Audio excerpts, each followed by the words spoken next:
وعلى محمد وآل محمد صلوات.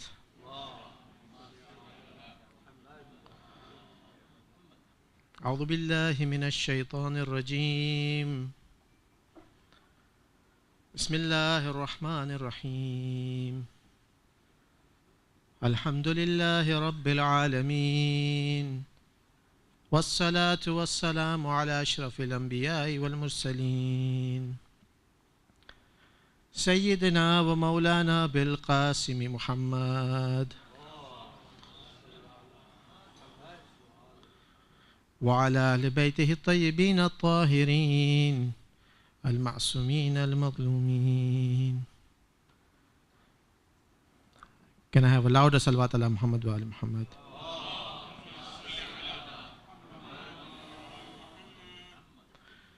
I'm told the food by Hujjat is always legendary, and the quality of the salawat will tell me if you enjoyed the food or not. Sallu ala Muhammad wa ala Muhammad.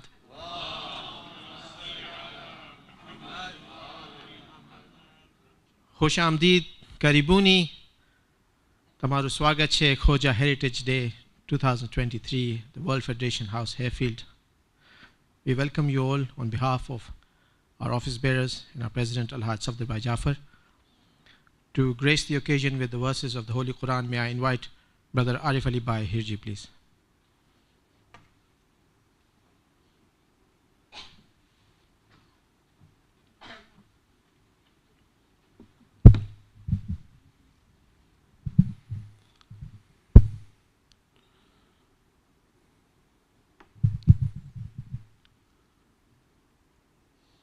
أعوذ بالله من الشيطان الرجيم.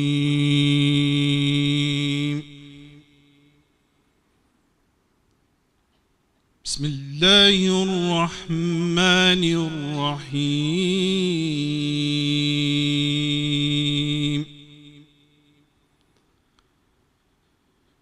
يا أيها المزمل قم الليل إلا قليلا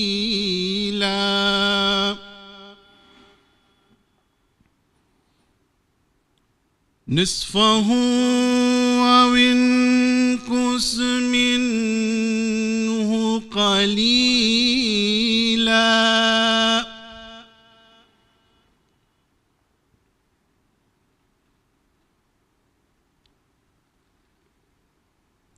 نصفه أو انقص منه قليلا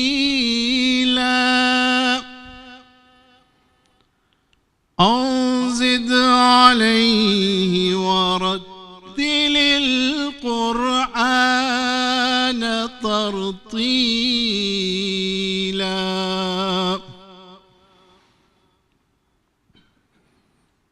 إنا سنلقي عليك قولا ثقيلا إن ناشئة الليل هي أشد وطئا وأقوم قيلا الله أكبر الله أكبر. بسم الله الرحمن الرحيم. إنا أعطيناك الكوثر فصل لربك وانحر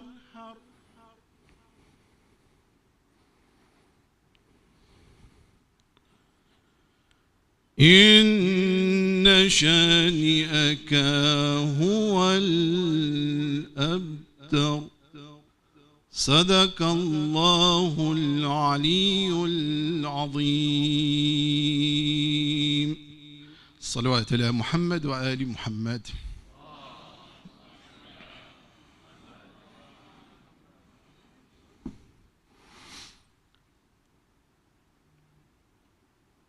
esteemed leaders, elders, brothers and sisters, youth, children, both here physical at the WF house in Harefield, as well as thousands who are watching online. Assalamu alaikum wa rahmatullahi wa barakatuh.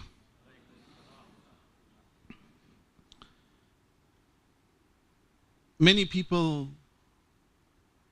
ask, what is it to be a Khoja? In the WF, even before that, each and every Jamaat thinks, I am a Khoja, I know what it feels like, what it is, but how do I define it? But I think there is an answer which everyone will accept. That a Khoja Shia Ithnashri is a person who is on this path because of none other than Imam al-Hussein ibn Ali alayhi salam.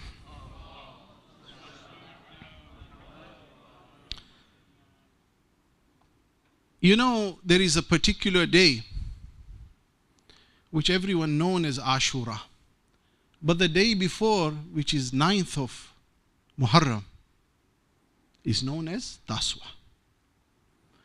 That day is very, very sanguine, very, very dark, very heavy, because the caravan of Aba Abdullah al-Hussein knows that there is no way out from Karbala. On that note, there is another people today who have a blockade. The people of Palestine in Gaza are those who are under occupation and attack. The brothers and sisters and children are killed.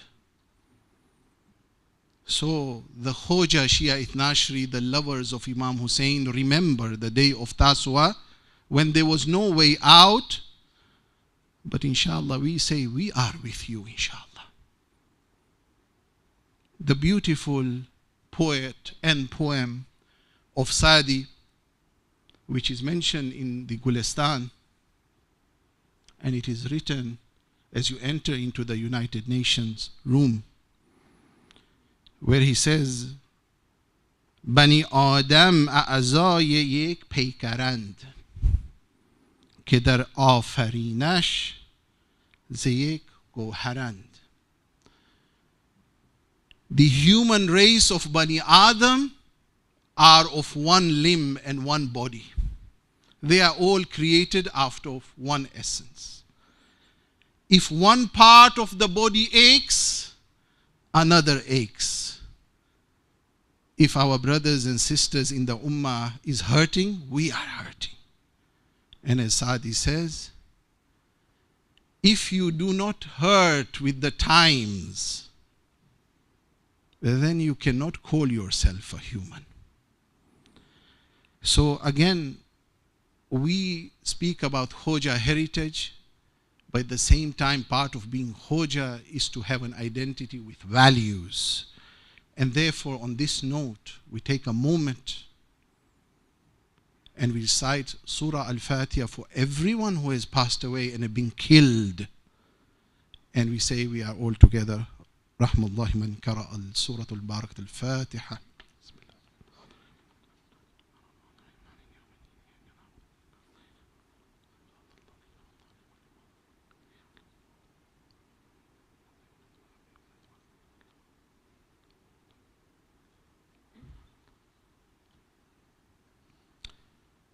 There is a certain composition which was put together not too long time ago,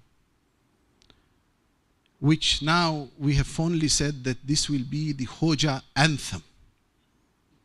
Yeah. And actually it has been produced from our watan, from our children in India.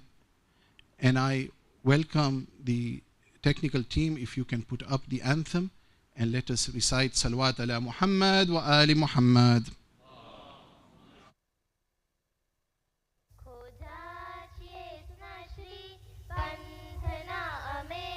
Khoja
The program today, inshallah, will be about 90 minutes. We have three illustrious personalities who will bless us with their wisdom. Al-Haj Dr. Hasnain Walji, Pramukh Sahab Al-Haj Safdarbhai Jafar, and Secretary General of Khoja, Sister Azmeena Bhai Hansraj. Dr. Sahab will also take us through the Khoja wall, and thereafter there is an exciting panel discussion with three exciting personalities from our community. But before I invite our speakers to come to the podium, there is a short video on our heritage. May I ask the technical team to play that first, please?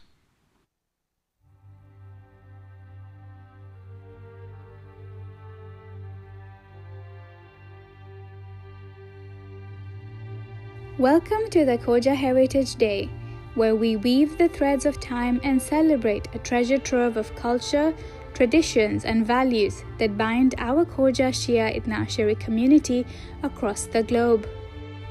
Every tale whispered, every smile exchanged, carries the essence of generations past, nurturing the roots of our collective heritage. From bustling city centers to tranquil villages, our Khoja heritage thrives in every corner of the world. Thanks to the diligent work of the Khoja Heritage Project, our history is not just safeguarded, but brought to life. Our heritage is more than just memories. It's a compass that guides us, a beacon that reminds us of our shared journey of faith. With the Khoja Heritage Project, we are ensuring that the threads of time which weave the tapestry of our heritage remains vibrant for generations to come. The World Federation stands as a steadfast supporter of our heritage. It is through honoring our past that we create a meaningful future. As we uplift our communities, we also weave a brighter future where our shared values serve as the foundation for progress. Empowering our youth with the wisdom of their roots ensures that the flame of our heritage burns brightly. With the Khoja Heritage Project and the Jamaats working together, our tapestry becomes stronger, richer, and more inspiring. Let our shared heritage be the symphony that resonates through time, reminding us of the ties that bind us. Join us in embracing the essence of Khoja heritage. Together, let's shape a future that's steeped in our vibrant past.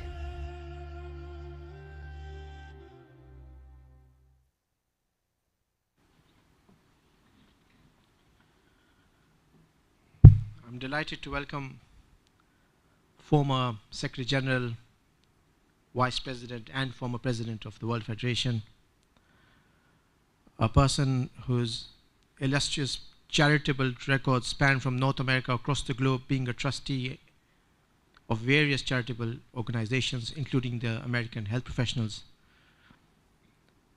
But for us today, we see Dr. Saab as the soul and life of the Khoja Heritage Project. Please join me with a loud salawat to welcome Al-Haj Dr. Hasnain Walji to the podium. Sallu ala Muhammad wa ala.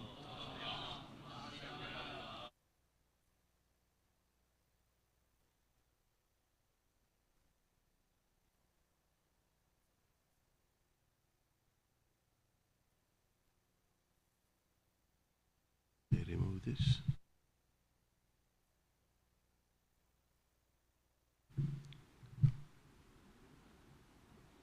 أعوذ بالله من الشيطان اللعين الرجيم بسم الله الرحمن الرحيم السلام عليكم ورحمة الله وبركاته. I think as our MC Ali Jawad said, that with that Ghost Nusak, the traditional Khoja Ghost Nusak, I do believe that that Ghost Nusak, if nothing else, deserves an even louder response to the salam. So shall we start again? Assalamu alaikum wa rahmatullahi wa barakatuh. Ahsan, Jazakallah. Pramukh Sahib, માનવતા મહેમાનો, આપણા world ફેડરેશનના માનદ મંત્રી સાહેબ, thank you so much for a beautiful, touching speech. We really appreciate it, and we appreciate કે તમે વક્તનો લાભ લઈ અને જે સંદેશો આપ્યો એ બદલ તમારા અમે આભારી છે. Thank you. And also I call him માનદ મંત્રી સાહેબ, અને આપણી સાથે છે કોએજના નવા ચૂંટાયેલા માનદ મંત્રી સાહેબા. You are also welcome to this August gathering. અને સાથે સાથે ત્યાં અમેરિકાની અંદર એક નવી ભાષા કહેવાય છે, એને કહેવાય છે સ્પેંગ્લિશ. સ્પેનિશ ને ઇંગ્લિશનું ભેગું કરી અને વાતો થતી હોય તો એને કહે સ્પેંગ્લિશ. તો હવે આજે જે હું બોલીશ, હવે એને અંગ્રેજી કહેવાય કે ઇંગ્રુજાતી કહેવાય કે ગુજલિંગિશ કહેવાય, જે પણ કહેવાય, તો આ બે ભાષાનું મિક્સર. કારણ કે વાત છે ખોજા હેરિટેજની, અને આપણે જે ગુજરાતીમાં કહેતા હતા, અને ગઈકાલે આપણે શેખ એલેક્સને હું સમજાવતો હતો કે આપણે ટોપિયારાની ભાષા બોલતા જાય, પણ અગર ટોપિયારાની ભાષા યાની કે English for those uninitiated into this very typical Khoja Gujarati lingo. The language is immaterial. આપણે લોકો જે પણ ભાષા બોલીએ, પણ જો હું બધું ગુજરાતીમાં બોલીશ તો નવજવાનો છે એ સમજી નહીં શકે. ન ફક્ત અહીંયા બેઠેલા છે, those who are here, but around the world who are listening to us. There are many demographics, many generations from North America to Madagascar to India to Pakistan and all over this map that we'll be talking about. So forgive me if I move into one language into another, though we are framed for mixing our languages, particularly when it came to Kachi and Swahili. And I remember, and those are really, beautiful sayings. If I were to say a couple of them, I know that I'll get a lot of applause and laughter to say that that Daniyango Nagure Kama Sagope. This is where, we come together. Dil yangu na dhad ke kama pankho. This is beautiful. This is a culturation of a community. Allah subhanahu wa ta'ala has given us. In Surah Ar-Rahman, the ayah says, Allamahul Bayan. He gave us the power, the faculty of expression. The poet, the Sadi's poet that we heard, the poetry, the expression, be it any language, it is a gift. Because after we are told that we created we gave you the Quran, we created you, Allah says, Allamahul Bayan. That we gave you the power of expression. And indeed, culture that we are here to celebrate, je heritage ni aje vato thai che, that whole thing is connected with the power of expression, be it through maps, be it through videos, be it through our spoken word, and even through the very effort that we have come here in the body language that one sees when we hear certain things. We just heard. It was a moving thing, was it not? For me, it was. The Khoja Tarana that we heard to say that those girls who were reciting that actually moved us as to who we were. Particularly the poignant to say कि हमने आ रस्ता ऊपर सिरातुल मुस्तकीम छोड़िए नहीं कदी, गमे हुसैन हमारा दिल माती जाए नहीं कदी. These are poignant things, and as our Secretary General said, that ultimately our identity goes back to the Ahlul Bayt alayhim assalam. This is who we are, this is why we are as to what we are.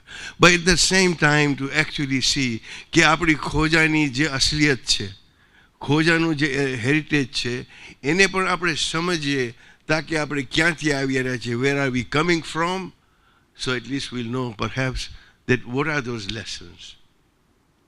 And there were some indications to us that with what is going on, as Arif Ali so eloquently expressed, to say yes, it pains us.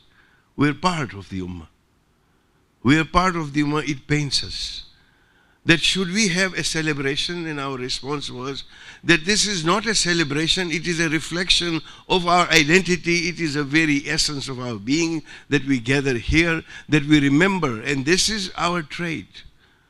આજે ખોજા community એક એવી કોમ છે કે જ્યાં પણ દુનિયાની અંદર આજે એક રેકોર્ડ છે વર્લ્ડ ફેડરેશનનો કે જ્યાં પણ દુનિયાની અંદર કોઈ પણ કલામિટી આવે છે એની કલામિટી that there is we as the Khoja Shia Ethnic community on behalf of all of us, the World Federation or Jamaats get into action and they feel they must do something about it. What is happening today in Gaza is no exception. We will see that there is an appeal that's already gone out, and inshallah we will try and do our best. So now, with that preamble, and I've been given sort of 15 minutes only, thank you. મને થયું કે મહેમાન હોય તો થોડુંક વધારે આપે, પણ અહીંયા તો હવે મારી શરાફત એ છે કે હું મહેમાન છું તો આપણે જેટલું જમવાનું ઓફર કરવામાં આવે એમાંથી થોડું ઓછું લેવું જોઈએ. તો હું 14.5 મિનિટમાં કોશિશ કરીશ કે આ પૂરું કરું ઇન્શાઅલ્લાહ. તો વાત એ છે મોમિનીન કે આજેનો જે વિષય છે, the subject is one of how do you understand history. And I want to take you back. ગુજરાતના એક નાના ગામડામાં કે લોકો આવે છે મસ્જિદના કમ્પાઉન્ડમાં, they walk in, કોઈ એક પાર્સલની અંદર થોડો ગોશ લઈને આવે છે હાથમાં, તો કોઈ થોડા ઘઉં લઈને આવે છે. Some people bring whatever they can, some bring some salt. And as they're walking through, there is this very big Khoja deg which is so famous. The conical shaped deg that we have seen in our traditional Jamaats. And somebody walks in and puts some meat into that particular container. Another person puts some grain into the container. Somebody comes and they put some salt in the container. And then somebody puts just a little pinch of water. Now, why am I going there? What am I trying to, get to picture? I am saying that this is what we learn from the egalitarian Khoja community as we know it, કે જે સાહેબ હૈસિયત હોય એ ગોશ લઈ આવે, જેની પાસે જે બીજું થોડું હોય તો એ ઘઉં લઈ આવે. They may bring some grain. Those who are well blessed may bring some meat. Those who have nothing would actually come and bring some salt. And those who have absolutely nothing would at least pour some water or whatever it is. I don't know how the whole khichdo is made, but that is what the Khoja khichdo is all about. The idea, the egalitarian idea of coming together, each stakeholder in the community has a part to play. દરેકનો એક હિસ્સો હોય છે, હરેકની કાબિલિયત ને હરેકની હૈસિયત પ્રમાણે એ હિસ્સો હોય છે. And this is who we are, this is our identity. એવું નથી કે ફક્ત સાહેબે હૈસિયત હોય એ જ કોમને કોઈ ફાયદો આપે, જેને જે આ રસૂલ અકરમની આ એક સુન્નતમાંથી છે, એ કહે છે કે એક પથ્થરો પણ હટાવો એ એક ચેરિટી છે. તો આ વસ્તુ જે છે એ આપણને આઈડેન્ટિફાઈ કરે છે, અને હકીકતમાં અહલુલ બૈત અલૈહિસ્સલામના ચાહક તરીકે આપણે એ જ પંથ ઉપર રહે. એ માટે આ ખોજા હેરિટેજ પ્રોજેક્ટ પણ એ માટે જ છે, કારણ કે લોકો કહે કે આ હેરિટેજ ને કલ્ચર, આપણે તો બધા શિયાઓ છે, બધા શિયાઓ સાથે આપણે રહીએ, કે તમે આ ખોજાની જો વાત કરો છો તો આપણે શા માટે લોકોથી જુદા રહીએ? મારો જવાબ એ જ હોય છે કે આપણી પાસે બે રસ્તા છે, કે આપણે 200 મિલિયન શિયાઓ સાથે એક સૂપ બનીને રહીએ, યા તો પછી 200 મિલિયન શિયાઓ સાથે એક સારામાં સારી સાલાડની જે પ્લેટ હોય કે જેની અંદર દરેક રંગ, દરેક ઝાયકો, every taste is actually felt, but each is valued equally. મરચા નહીં કે હું ટમાટોસથી વધારે આગળ છું, એ વસ્તુ નથી. આની અંદર એ જ છે કે આપણે બધાય અહલુલ બૈત અલૈહિસ્સલામના ચાહકો, આપણો દરજ્જો એ જ છે, અને આપણો મેયર તકવાનો મેયર છે. તકવાનો મેયર સિવાય બીજો કોઈ મેયર નથી. પણ સાથે સાથે આપણી પોતાની ઓળખ, our language, our heritage become extremely important that we are able to do this. So today, what I want to do is just very briefly focus not on the subject of heritage itself, the importance of heritage, but the importance of reflection.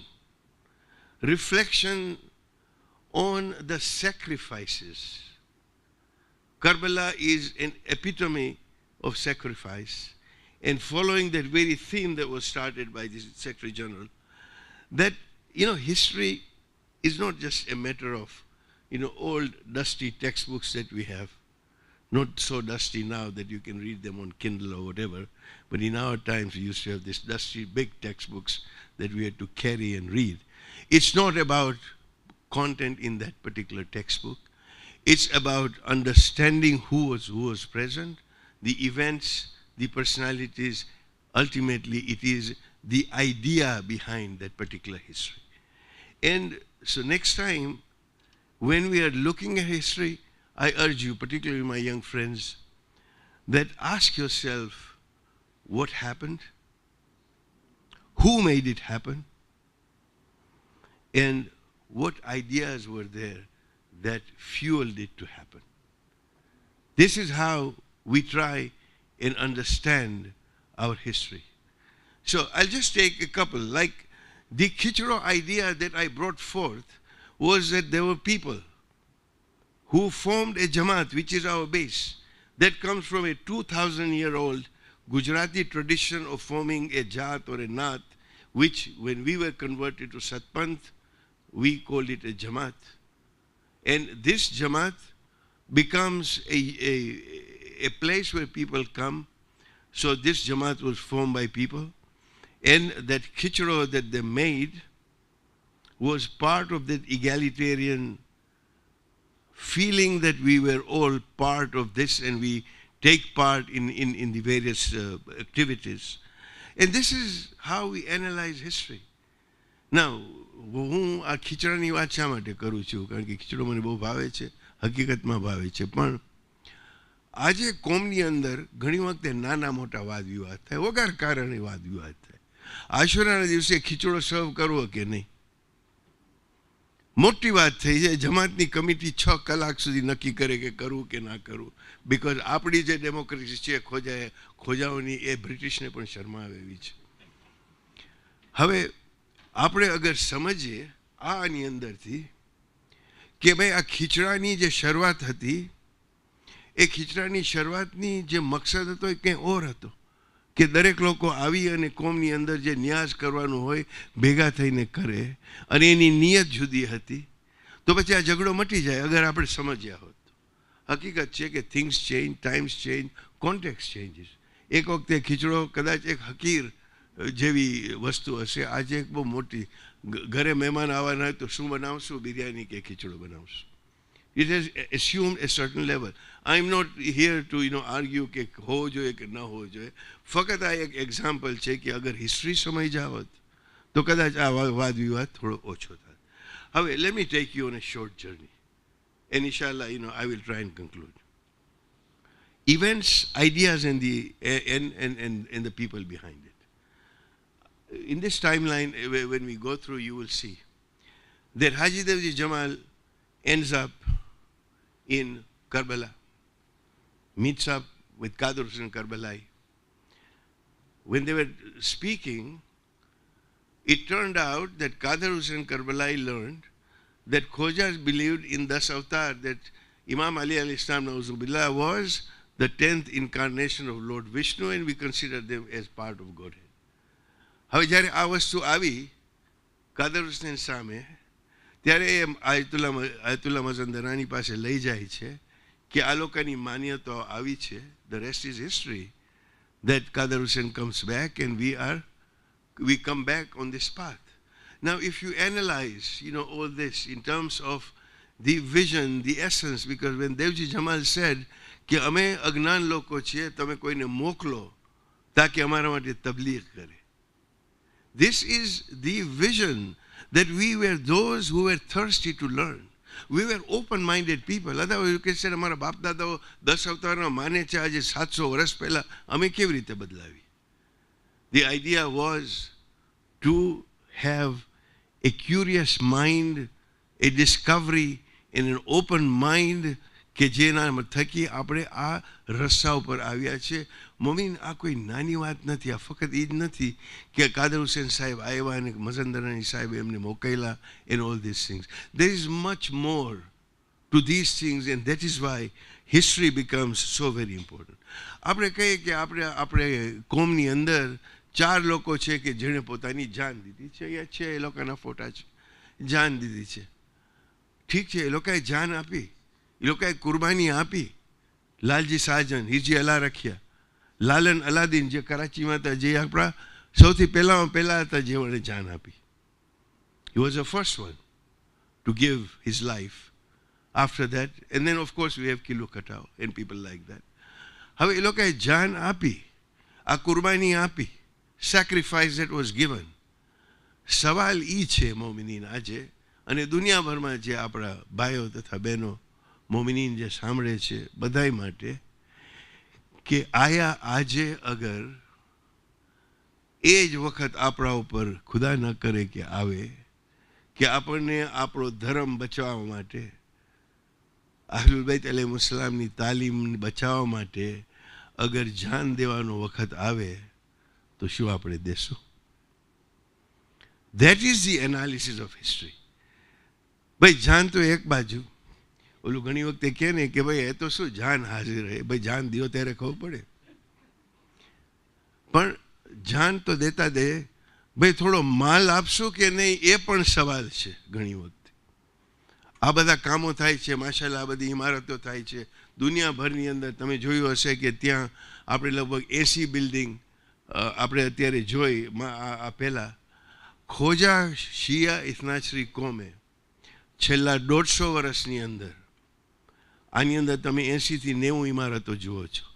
લગભગ 300 ઇમારતો દુનિયાભરમાં આપણે બાંધી છે કે જે મદ્રેસા હોય, library હોય, ધર્મના ફેલાવા માટે, તબલીગ માટે આપણે લોકોએ જે ઇમારતો બાંધી છે એનો નંબર 300નો લગભગ આવે છે અમારી રિસર્ચ પ્રમાણે.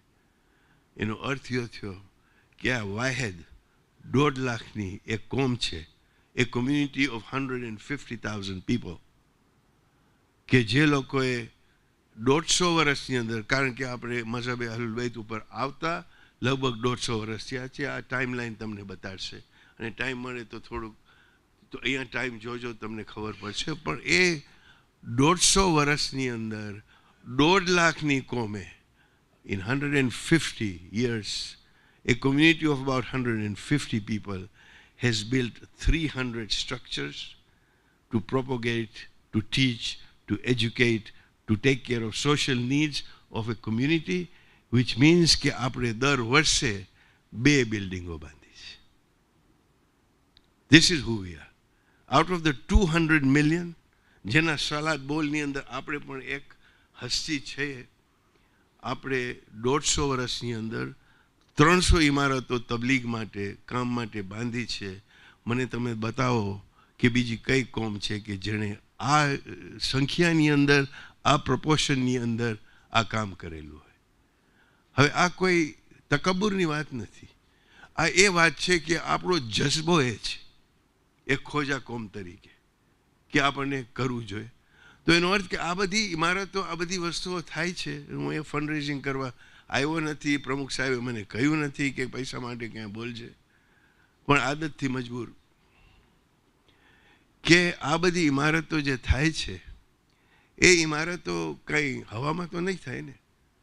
તો જ્યારે કોમ પોતાની માલની સેક્રિફાઈસ આપે છે ત્યારે આ બધી વસ્તુઓ બને છે. આજે આ WF હાઉસનો તમને દાખલો લઈ લ્યો, એક્ઝામ્પલ ઓફ ધીસ, કે જ્યારે હું ગઈકાલે પહેલી વાર અહીંયા આવ્યો, નજર પડી તો ત્યાં બોર્ડમાં લખેલું હતું WF હાઉસ. મેં તરત જોયું કે W હાઉસની અંદર જે નીચે ટાઇટલ છે એમાં ખોજા હેરિટેજ છે કે નથી, અને હતું પ્રમુખ સાહેબ. કે WF હાઉસ જોઈ અને મને WF ડ્રોવર યાદ આવ્યો. મતલબ 1976ની અંદર, in 1976 when we began the World Federation was one drawer in a file cabinet of one small travel agency on Holloway Road. સો એક ડ્રોવરથી આજે WF હાઉસ પહોંચ્યા છે, આમ જ તો નથી પહોંચ્યા ને. અગર કોમનો સાથ ન હોત, કોમની કુરબાની ન હોત તો આપણે ન પહોંચ્યા. This is the essence as to why we need to ensure that the identity of this community is preserved and those values are learned. You know, when you talk about sacrifice, when we had to move out from the Indian subcontinent, Mandvi અને પોરબંદરથી અને બીજી જગ્યાએથી આપણે જ્યારે નીકળ્યા કે ત્યાં એક હતું કે ભૂખમરો હતો કે either die on land or go on sea, અને કાલા પાણીમાં જઈ ઇન્ડિયન ઓશનને કહેતા હતા કે either or die on the land. This was a choice. તો એ વખતે એ માઓ હતી, અને અગર તમે ખોજા ડોક્યુમેન્ટરી જોશો તો એની અંદર આ વસ્તુ ડિપિક્ટ થયેલી છે. And this happens to be કે જે ફીડબેક મળે છે કે this is the most poignant scene in that entire documentary, કે જે માઓ હતી. કારણ કે આજે કહેવાય છે કે diversity, women's roles, must be considered, must be acknowledged, and I agree it must be acknowledged. But from those days કે એ માઓ હતી કે જે લોકોએ પોતાના વંશ પરંપરાના ornaments, દાગીના જે હતા, જે જ્વેલરી જે હતી, which came from generations, એ લોકોએ દાગીના વેચ્યા અને છોકરાઓને ટિકિટના પૈસા આપ્યા કે એ ટિકિટ લઈને ઈસ્ટ આફ્રિકા જાય ને પોતાની નવી જિંદગી બનાવે. એ માઓને ખબર હતી કે આ છોકરાઓ પાછા નહીં આવે, દિવસો એવા હતા. અને માઓની કદાચ ઉંમર એવી હશે કે હું છોકરાને કોઈ દિવસ પાછો દીકરાને જોઈશ નહીં. એ માઓએ જે કુરબાની આપી છે, that is who we are as Khojas, as a group, as a people. આજે લોકો જ્યારે ત્યાં પહોંચે છે અને જે કુરબાનીઓ આપી કરી, અને અબ્દુલ હુસૈન આઝાદ સજદીનાની જે એક મુનાદીની અંદર એક ચેલેન્જ હતી કે આપણી કોમ ઇઝ ગોઈંગ એડ્રિફ્ટ, કે ભાઈ જ્યાં ત્યાં ચાલી જઈ રહી છે, જમાતોમાં કોઈ સંગઠન નથી. એમની મુનાદીની અંદર ફક્ત એક આર્ટિકલથી આજે આપણે બેઠા છીએ કે વર્લ્ડ ફેડરેશનની વાત કરીએ છીએ. our federations were formed at that time.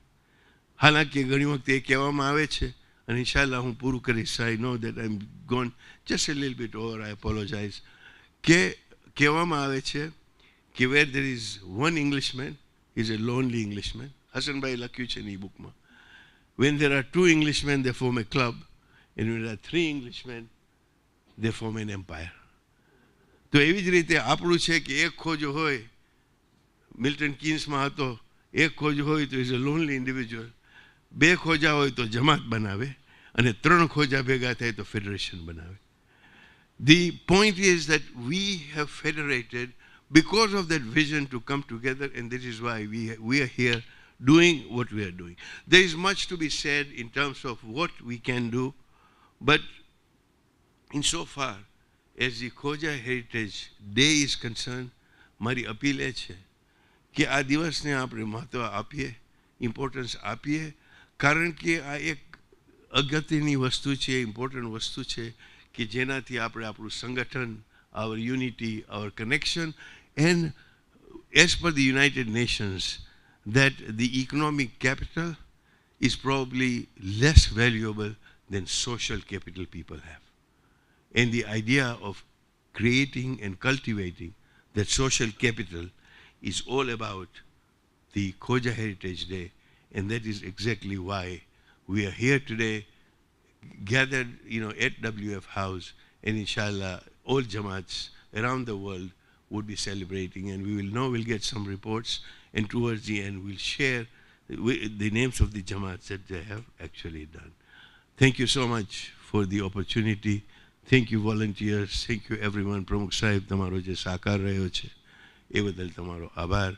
અને આપણી જે ટીમ છે કે જેનો શુક્રિયા હું છેલ્લે અદા કરીશ, એ બધાય માટે અલ્લાહ પાક પાસે દુઆ કરીએ કે સૌને તૌફીક આપે કે કોમનું કામ આપણે એ જ ધગશથી કરતા રહે કે જે આપણા પૂર્વજોએ કર્યું છે, આપણે શીખવાડ્યું છે, અને ઇન્શાઅલ્લાહ આ કોમ પ્રોગ્રેસ કરતી ઉન્નતિના રસ્તા ઉપર ચાલુ રહેશે અને આથી પણ મોટા કામ કરતી રહેશે.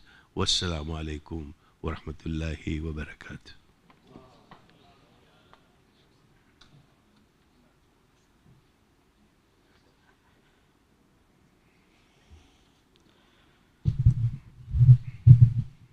Thank you so much, Dr. Saab. I was engrossed in your inspiring and wise words, and I forgot to switch on the timer. So you could have gone on for longer as well. This is the hardest part of my role now. How does one introduce someone who has served and continues to serve the community in diverse ways? Who has served Islamic education, who has served in the heat of Jacobabad, who has served in the cold of North America, from Gujarat to Karachi, from Dar es Salaam to Mombasa. We have seen our president in the thick of things, serving the community, being in touch with the grassroots. But most of all, Arif Ali Bhai and I are witness at the heart of the Secretariat. We see a man who has the dard of the community in his heart. And every day, he is spending hours and hours to illuminate the pathway, to alleviate the pain, and find the best way forward for our future generations. Please join me to welcome President World Federation Al-Haj Safdar Bhai Jafar to the podium with the Salawat ala Muhammad wa ali Muhammad.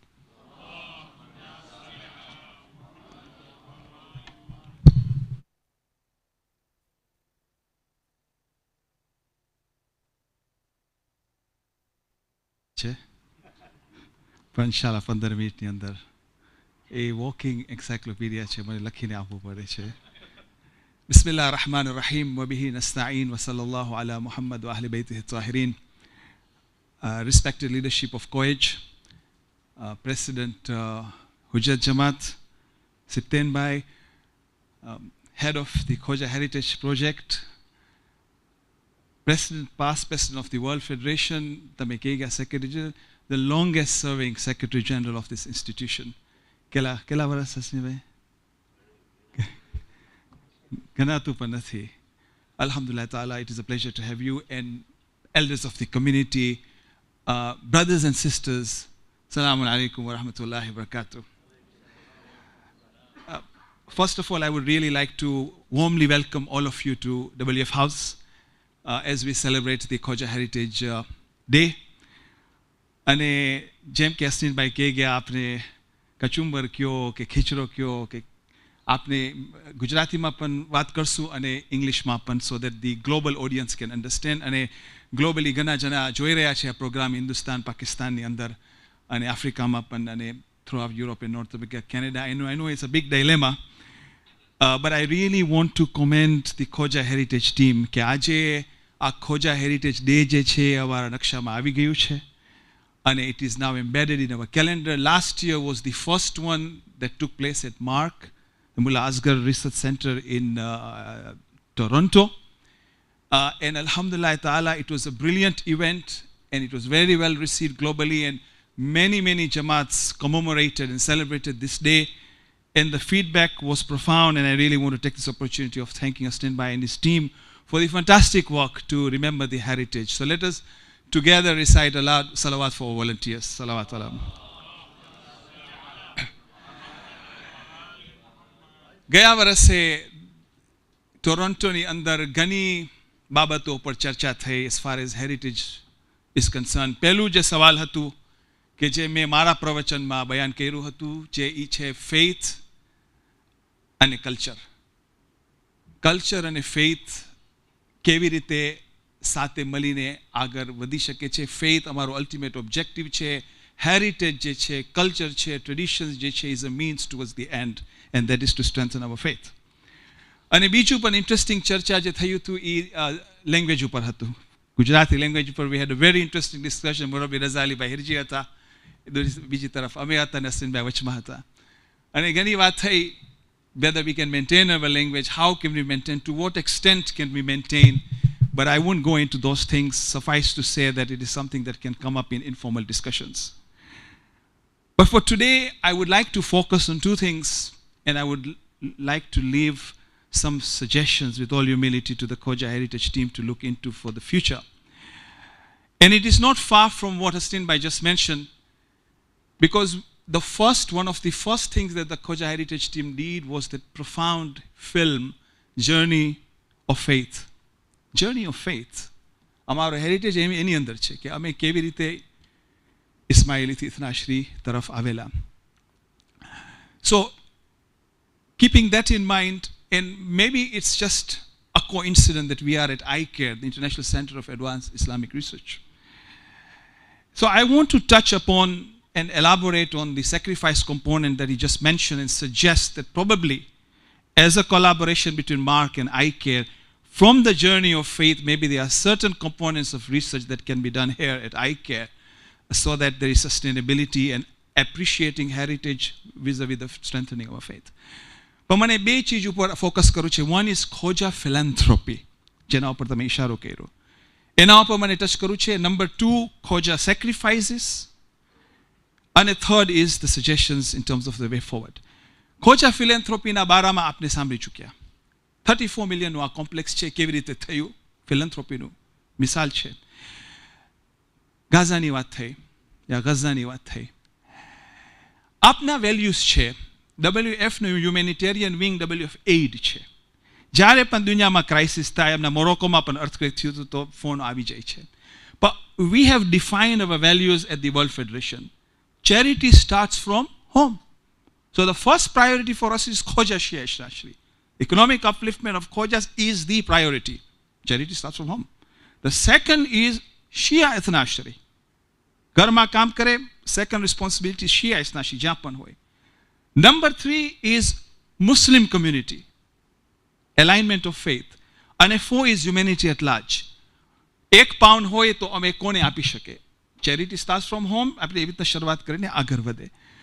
પણ ખુદાની કસમ, I can tell you as a leader of the community કે આજે લગભગ 2.5 વર્ષ અમને થાય છે. આ ખોજા કમ્યુનિટીની ફિલેન્થ્રોપી એવી છે, ચાહે ખોજા કમ્યુનિટી અંદર હોય, ચાહે શિયા હોય, ચાહે મુસલમાન હોય, ચાહે હ્યુમેનિટી એટ લાર્જ હોય, તરત જ કાંઈ પણ દુનિયામાં થાય, ફોનો આવી જાય, પ્રમુખ સાહેબ તમે શું કહી રહ્યા છો?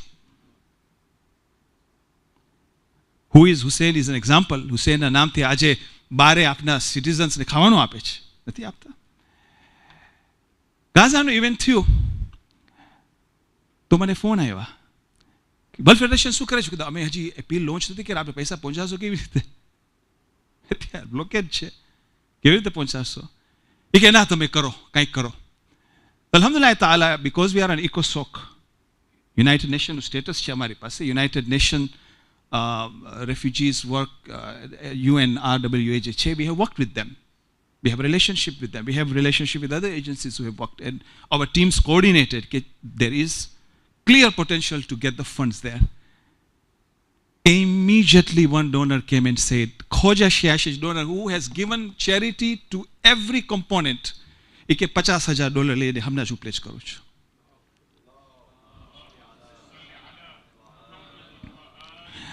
આજે તમે બલ્કન્સમાં જો, બોસ્નિયામાં જો, રશિયાની અંદર તાર્ડિસ્તાનમાં જો, થાઈલેન્ડની અંદર જો, ફિલિપિનની અંદર જો, મારી તો આંખે ખુલી ગઈ. હું જ્યારે ટ્રાવેલ કરું, જ્યારે આ બધું જોઉં, તો ક્યાંય ને ક્યાંય ખોજા શિયા ઇશ્નાશ્રીની ફિલેન્થ્રોપી છે. વર્લ્ડ ફેડરેશન હોય કે ન હોય, ઊભા છે, અમારી કોમ ઊભી છે. ખોજો હોય કે શિયા હોય કે મુસલમાન હોય કે ઇન્સાન હોય, ઇન્સાનની ઇન્સાનિયત, this is one of the biggest gift we have from Allah subhanahu wa ta'ala, કે આ કોમની અંદર એક ઇન્સાનિયતની એવી દર્દ છે કે એક પણ બહેતરીન મિસાલ આવી જાય છે અને દિલ નરમ થઈને ઇન્સાન આપી દે છે.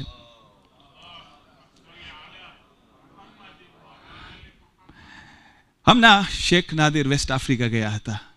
આપણે કીધા ઈસ્ટ આફ્રિકામાં તો ઘણું કામ છે. 5 લાખ આફ્રિકન શિયા ઇસ્નાશ્રી છે ઈસ્ટ આફ્રિકાની અંદર, ને અમે કેટલા છે? 20,000થી વધારે નથી.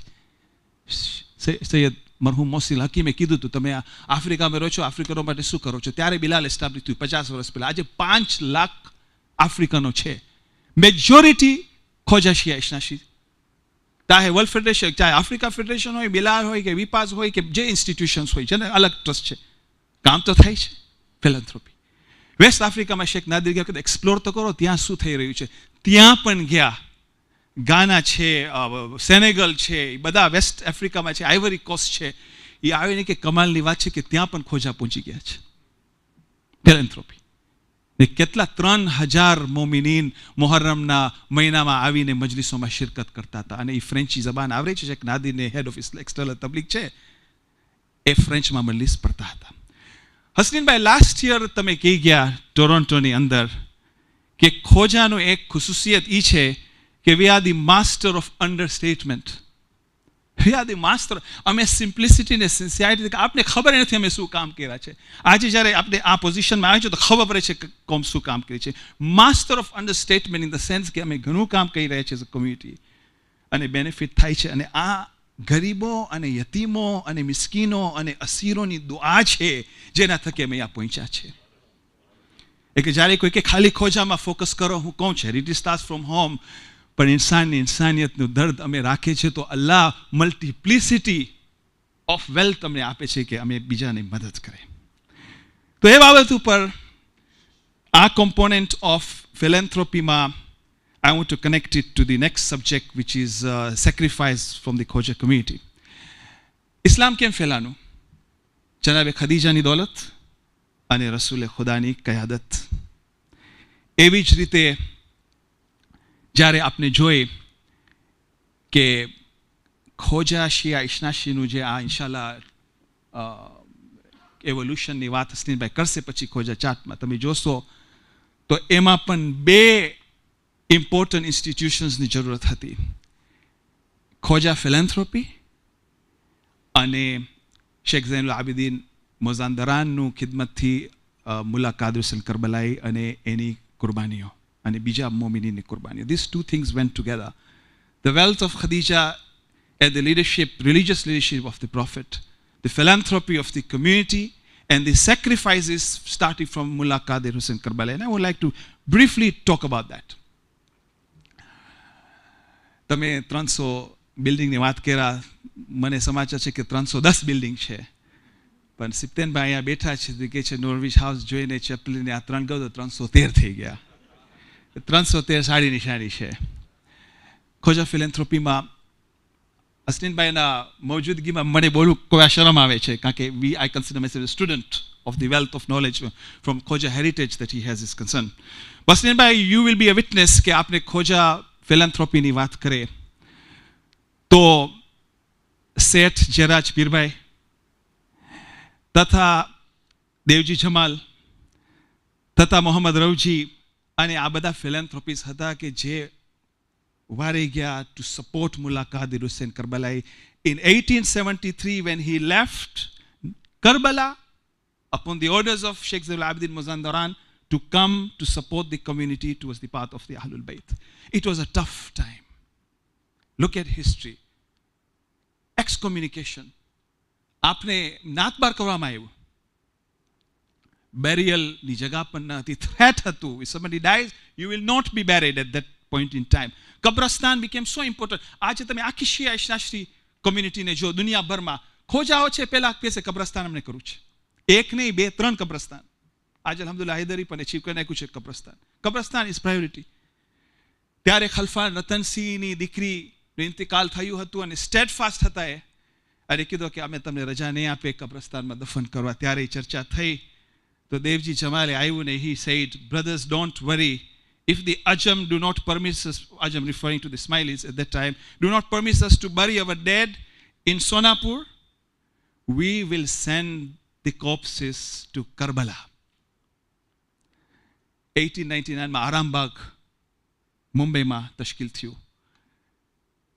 1905 અગરચે જમાત પીરાઈ જમાતની એસ્ટાબ્લિશમેન્ટ ત્યારે જ હતી. Just within few years Husaini બાગ મેદાનમાં આવ્યું. ઝંઝીબારની અંદર 1818 માં જમાત બનેલું, 1881 માં મસ્જિદ બનેલી, 1883 માં આપણે કબ્રસ્તાન ઝંઝીબારમાં લીધું.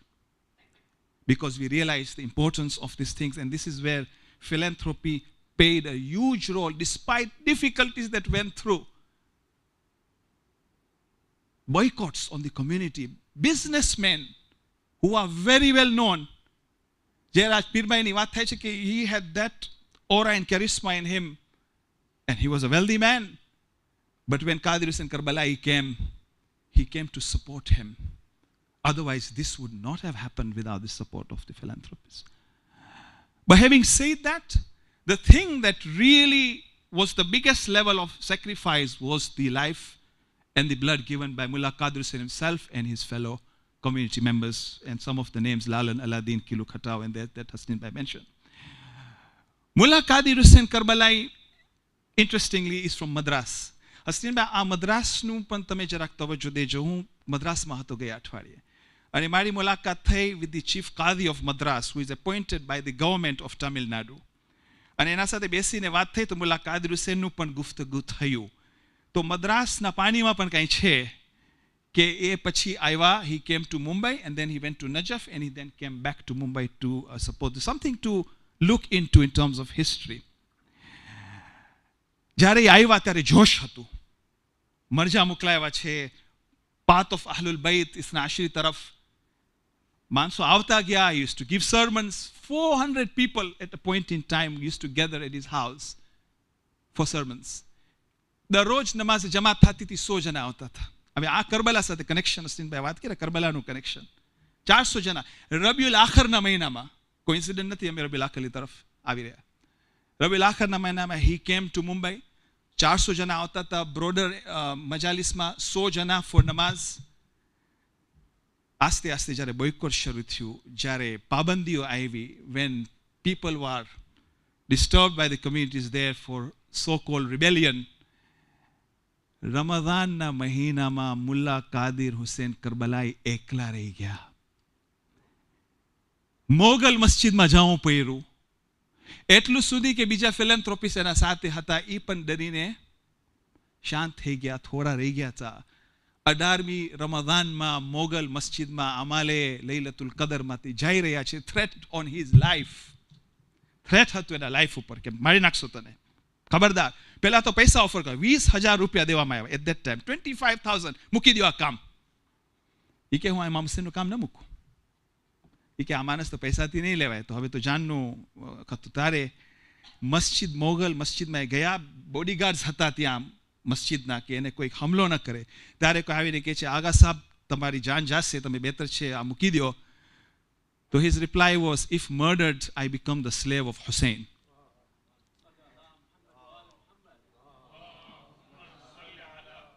તો કહેવામાં આવે ને, મારી નાખવાની વાત નથી, યુ વિલ બી પોઈઝન્ડ. તો કે if I am poisoned, I will be the slave of Hassan alayhi salam. That is the spirit with which our forefathers have given their time and the sacrifices, and importantly, that Lalan Aladdin ni wat kera 1873 on his way from Karbala to Mumbai, Karachi ma stop થયા ત્યારે લાલન અલાદીનના ઘરે હતા. લાલાદીન જોશવાળા હતા, બધાને ભેગા કર્યા કે આપણે આપણી ગલમાં પ્રવચન કરે. આપણે we talk about the faith, we discuss the faith. આમ કરેજિયસ હતા એના ઉપર. ઓબ્વિયસલી બોયકોટ્સ હતા, ડિફિકલ્ટીસ હતા. અને 1876માં એના ઉપર એટેક થયું. But he survived that attack. And Lalan Aladdin, 1878, he was shot. Within 2 hours of being admitted to the hospital in Karachi, he was pronounced dead. Shaheed of the Khoja community. This faith has not come easy. Blood has been given. The lessons of Karbala are profound. Kilu Khatao ni wat kera 1878. My favorite student of Mullah Qadir Hussain Karbalai. He was martyred. અને એમાં પછી ઘણા શુહદાઓના વાક્ય અમારી પાસે છે. કારણ કે સિપ્તેનબા અહીંયા છે તો એના પણ ચાચા મરહૂમ બશીરભાઈ અલીભાઈ મહેફિલ મુર્તઝામાં શહીદ થયા, હામિદભાઈ બુજાની સાથે, અને મેની અધર્સ. અને અબ્દુલ હુસૈન જેતા ગોકલ કે સૈયદ મોહસિન અલ હકીમે ફરમાવ્યું કે એ શહીદ છે કોમના. આજે તમે બસરામાં જાશો તો શારે શહીદ સઈદ અબ્દુલ હુસૈન જેતા ગોકલનું નામ કરીને આખું સ્ટ્રીટ છે શહાદત થઈને. તો બહરહાલ ધ પોઈન્ટ રિયલી ઇઝ કે લેસન્સ ઘણા છે, અસ્તિનભાઈ ઇશારો કરી નાખ્યા છે. અને આપની નસલને જાણવાની જરૂર છે કે આ કુરબાનીઓનો જજ્બો ઇમામ હુસૈનનું છે. અને કોમમાં બાકી રહીએ, જેમ અસ્તિનભાઈ કહે કે આગળ જતાં અમે તૈયાર છો, અમારું માલ દેવા માટે અમે તૈયાર છો, અમારી કુરબાની અને જાન દેવા માટે. સો આઈ વિલ એન્ડ હસનીનભાઈ with all humility, and I know profound work is done by you and your team, tremendous work, and we salute you and we thank you and the entire team for the fantastic work at Khoja. It is important to preserve our heritage. It is important to continue talking about it, and I have a few suggestions that I would like to end with. Number one is I already hinted to the fact that we are at iCare if we could collaborate to see some research, and Sheikh Alexander is here as well, probably somewhere, that we could try and look into the journey of faith itself, explore. Mullah Qadir said it from a faith dimension. Obviously, it's a cultural dimension, it's a heritage dimension which is taking place at Mark, and we can continue on this one. Number two, our Khoja heritage trips તમે શરૂ કર્યા છો આવતા અઠવાડિયે trip છે. It is profound, it is great. We need to encourage more of that. You have already discussed with us that we should do youth specific trips. Gujarati language has been a big discussion. Last year we had a discussion in Toronto. I won't go into it. Suffice to say that good work has already commenced, and we should encourage that. Something that we always wished but we haven't yet materialized in by is the MC curriculum needs to have a heritage component, be it from a faith perspective, be it from a culture, somehow integrated as a module in that. Online courses, Hausa online of the World Federation has been highly successful. We have more than 200 students studying online Hausa at their own pace and different courses. Probably we could organize certain courses that could be available on an online basis. But last but not least, મારી ઈચ્છા છે અને ખ્વાહિશ છે, ઇન્શાલ્લાહ, હસનીન ભાઈ, you and your team should consider. હવે આપણી પાસે WF house છે. WF હાઉસમાં જગા ઘણી છે. અને આ WF હાઉસ કોમ માટે છે? ગુજરાત કમ્યુનિટી માટે છે, ગ્લોબલ કમ્યુનિટી માટે છે, રિજનલ કમ્યુનિટી માટે છે. એનો ઉપયોગ થાય. ઉમ્મીદ છે ઇન્શાલ્લાહ કે આપને ખોજા હાઉસની અંદર એક પરમનન્ટ એક્ઝિબિશન પ્લેસ કરે. હેરિટેજના સ્ટેશન્સ હોય, 3D સોલ્યુશન્સ હોય, visualization of Khoja hoy કે આજે કરબલાથી આવેલા કાદિર હુસૈન મુંબઈમાં શું થયું, કરાચી, એક ઓલું જે તે મામલીનું એક્ઝિબિશન થી અહીંયા માશાલ્લાહ માણસો ઇમ્પ્રેસ થયા હતા, એવી રીતે આપણે જો કોશિશ કરે તો મને ઉમ્મીદ છે ઇન્શાલ્લાહ કે ખુદાવંદ તાલા આ કોમને આગળ વધારશે ઇન્શાલ્લાહ. અંતમાં મુરબ્બી રઝાલીભાઈ નથી આવ્યા આજે, પણ મને યાદ છે એક પેરેબલ આપ્યા ખોજા કમ્યુનિટીનું લાસ્ટ ટોરોન્ટોની અંદર કે વી આર લાઈક અ તસ્બીહ. તસ્બીહમાં દાનાઓ હોય છે અને વચમાં ડિવાઈડર્સ હોય છે 34, 33માં. તો એનું કેવું હતું કે આ ખોજા કમ્યુનિટી તસ્બીહ જેવું છે. વી આર વન તસ્બીહ. Those 100 beads are the jamats. The dividers there are the regions that make sure that the jamats are protected. But that entire tasbih itself, the thread is the World Federation that holds it together. We cannot break it, because if you break it, bikhrai jaso hame, bikhar jayenge hum. We have to hold it fast, and when we hold it fast, preserving the heritage, the only thing that comes out from tasbih is Allahu Akbar, Alhamdulillah, and Subhanallah. Wassalamu alaikum wa rahmatullahi wa barakatuh.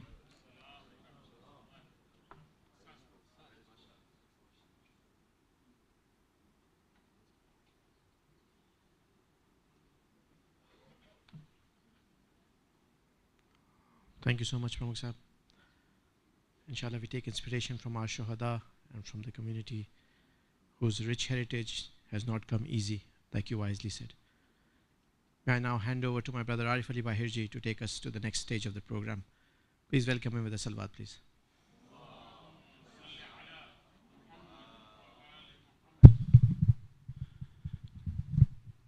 Just now, as we've been watching, and I'm saying watching because I've even looked online, we are receiving a lot of messages about people from everywhere very excited.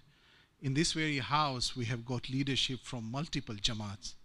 And I just wanted to also recognize that we also have from Africa Federation as well representative, Amir Uncle, Merali as well here. And so we have regional federation representation as well. Next is one of our colleagues, Sister Azmina Hansraj. She is the Secretary General of the Council of European Jamaat, and she will be sharing certain views and certain points which are very specific for the time which we live in and the space which we live in. So can we welcome her with Salawat ala Muhammad wa ali Muhammad.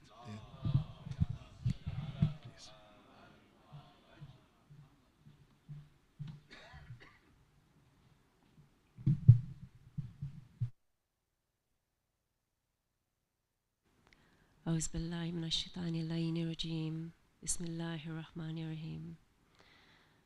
Al-Hajj Safdar Jafar, Dr. Hasnain Walji, my brothers, sisters, children, Assalamu alaikum. Before I start, I don't want to forget the president of Khoja, Brother Salim, unfortunately can't be with us today, but he sends his salams. It is an honor to be invited to this Khoja Heritage Day, and as we've listened to our former speakers, I know you've put a lot of thought and effort into your speeches and your messages, and it is heartwarming, and it's been an educational experience just listening to you, so thank you. I'm pleased to be here to celebrate this event and to mark our unique heritage. Being a Khoja Shia Ishnashri, British Muslim, with brown skin, carries a unique set of challenges and opportunities that shape one's identity. The United Kingdom, with its rich cultural tapestry, has been home to a number of diverse communities, including us Muslims, for generations. However, as brown-skinned British Muslims, one often navigates a complex path of identity, belonging, and self-discovery. First and foremost, the essence of being Khoja Shia Ishnashri, British Muslim, lies in the fusion of those two words, faith and nationality. As a Muslim, one follows the teachings of Islam, which provides a moral and spiritual compass, guiding our actions and interactions. Simultaneously, as a British citizen, we're part of a society that values democracy, diversity, and freedom of expression. Striking a harmonious balance between these two dual identities can be challenging, yet can be a rewarding endeavour. What is identity? In my opinion, identity is how a person perceives him or herself and how others in the community see them. This could be based on a person's qualities, beliefs, personality, character traits, appearances, and thoughts, as these are all the traits that characterize a person. Identity gives us a sense of who we are as individuals, and for those of us who have layers of identity, this becomes a complex concept to fully appreciate. Our identity makes us unique. I want you to take a moment to think about 5 adjectives, how you would identify yourself to someone else.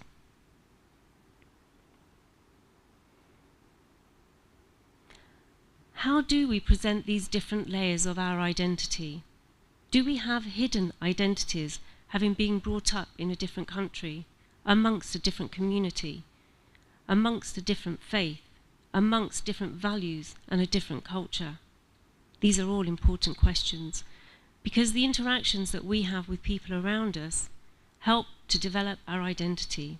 And these people could be our families, who share our same values and same culture, but at the same time, other groups of people, such as peers at school, college, universities, and colleagues in the workplace who are different to us, have an impact too.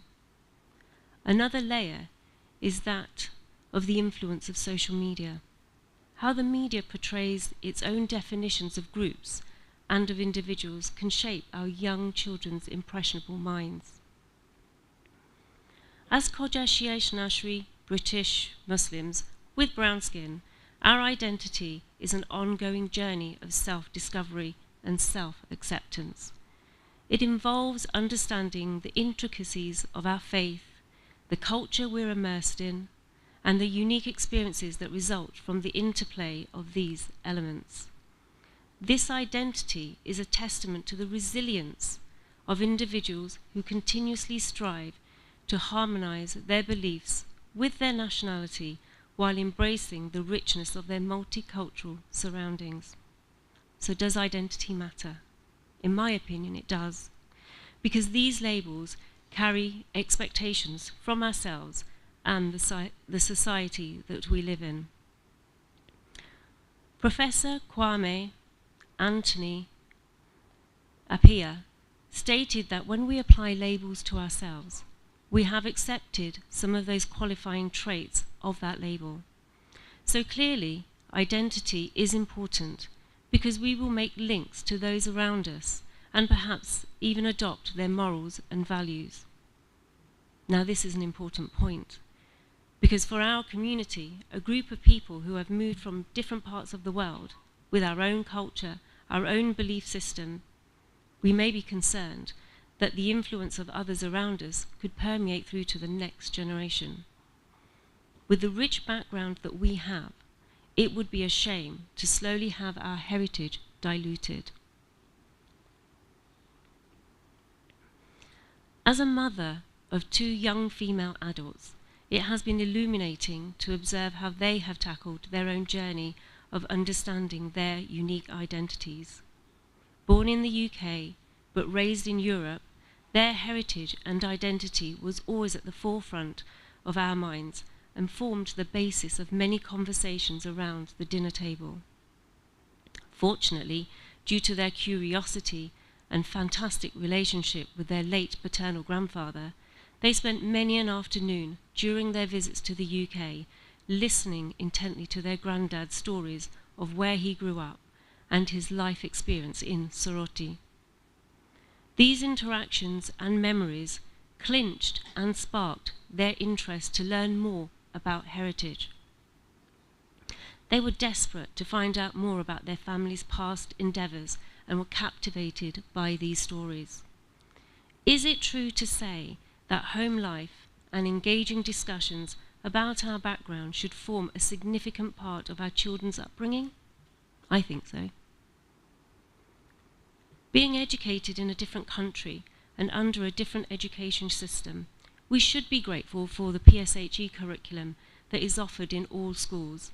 It's through this curriculum that children can delve deeper into understanding their uniqueness and at the same time helps them to understand the different layers of their identity. The British education system encourages children and parents to hold on to their culture, their faith, and their mother tongue. Through recent equality, diversity, and inclusion projects, diversity is now widely celebrated. My proudest moment was when my daughters chose to base their personal projects on their heritage. With their very different personalities, different learning styles, and their different interests, they embarked on this journey to find out who they are. Our eldest focused on the exodus of her grandparents' generation, and our youngest based hers on photographs of places and people that have helped her deal with her identity. These projects are very important as it provides our children with the time and the space to delve deeper into their background by engaging in important discussions and conversations, not only with immediate family members, but also their extended family. Living in the UK brings an array of identity challenges, being brown, being Khoja Nasri, and being raised predominantly in a white community. For some children, this can heighten their awareness of their skin colour and perhaps the way that they dress too. Oftentimes, our children feel very British, and at the same time, they feel true to their faith and their cultural identity. This can be confusing. So what can we do as parents? Firstly, encourage fruitful and meaningful discussions about family, about heritage, share stories of your parents, their grandparents, along with their achievements and their successes, as this will help your children feel connected to the past and simultaneously make them feel proud. Secondly, help your children to feel connected to being Khoja as well as being British. Help your children understand and connect with the fundamental British values. These are taught at school. They're taught to help your children be moral citizens. These values advocate democracy, rule of law, respect, tolerance, and individual liberty. all of which actually underpins our Islamic morals and values. These have been modelled to us by our imams. Finding similarities and making meaningful connections to both these will only strengthen our children's character. It is evident that Muslims have a permanent presence here in the UK. It is important that we nurture and develop our children to allow them to have the qualities that we hold close to our hearts. Moving forward as a community, it is important we offer character education, and we do this explicitly so that it has a positive impact on the character development of our children. The stakeholders in character education are wide. It starts with the parents, all of you. You are your children's first teachers. Family members, school teachers, madrasa teachers, friends and community members. Pulling together, we can raise children with meaningful skills, qualities that embrace both nationality and faith harmoniously. Our vision should be to raise active, informed and engaged young people with positive relationships with others around them from all different backgrounds, cultures and faiths. The holistic development of our children is imperative. It is important to focus on our children being successful through the education system, but more importantly, deep down, most important are the character values and the strengths that our children develop in order to be able to achieve happiness, to be successful, and to reach their full potential. To conclude, being a Khoja Shia Ishnashri British Muslim with brown skin is a complex and multifaceted identity. It involves the synthesis of faith, nationality, culture, and personal experience.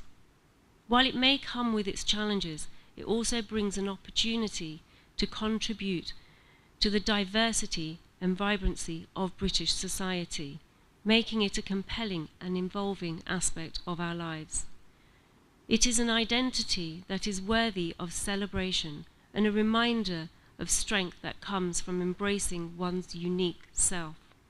Would it not be true to say that we should encourage our children and youth to attend Khoja heritage events like today, to learn about our forefathers pulling together, working collaboratively and passionately to keep our culture, tradition and faith alive? I do. Salawat.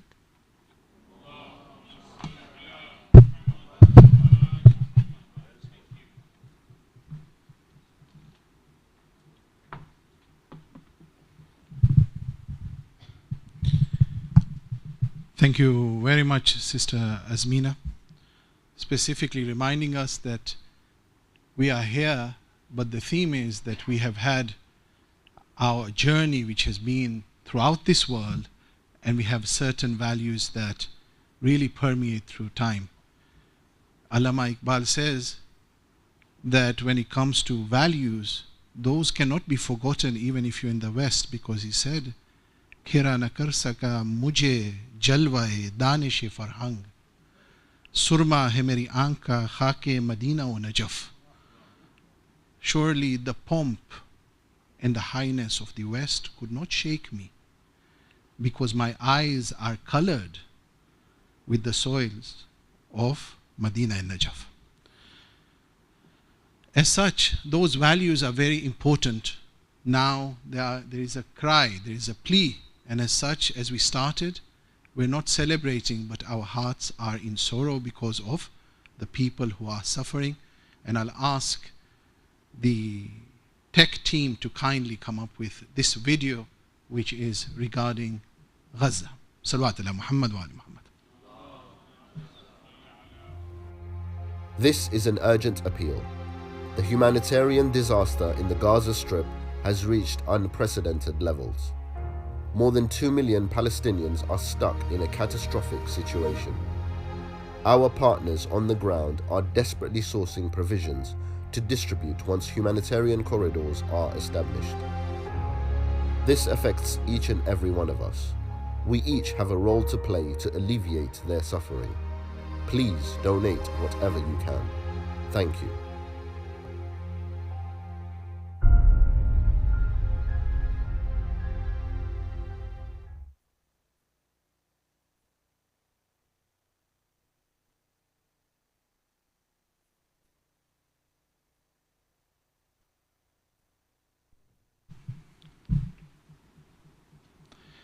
Thank you very much. I think the very thing which everyone has looked forward to, some people have said actually that many of us who are standing in front of this wall, we look a bit like weathermen on the BBC. That is not true, okay? There is a purpose here which actually everyone who has come here really looking forward to, and that is to go through the history and the journey. And we're just going to move a bit around, but we're going to welcome Murabi Dr. Hasnain Walji to come and actually show where it is sunny, where it's rainy, but also where we have basically come from and where we are, inshallah. Please welcome me with Salawat ala Muhammad wa ali Muhammad.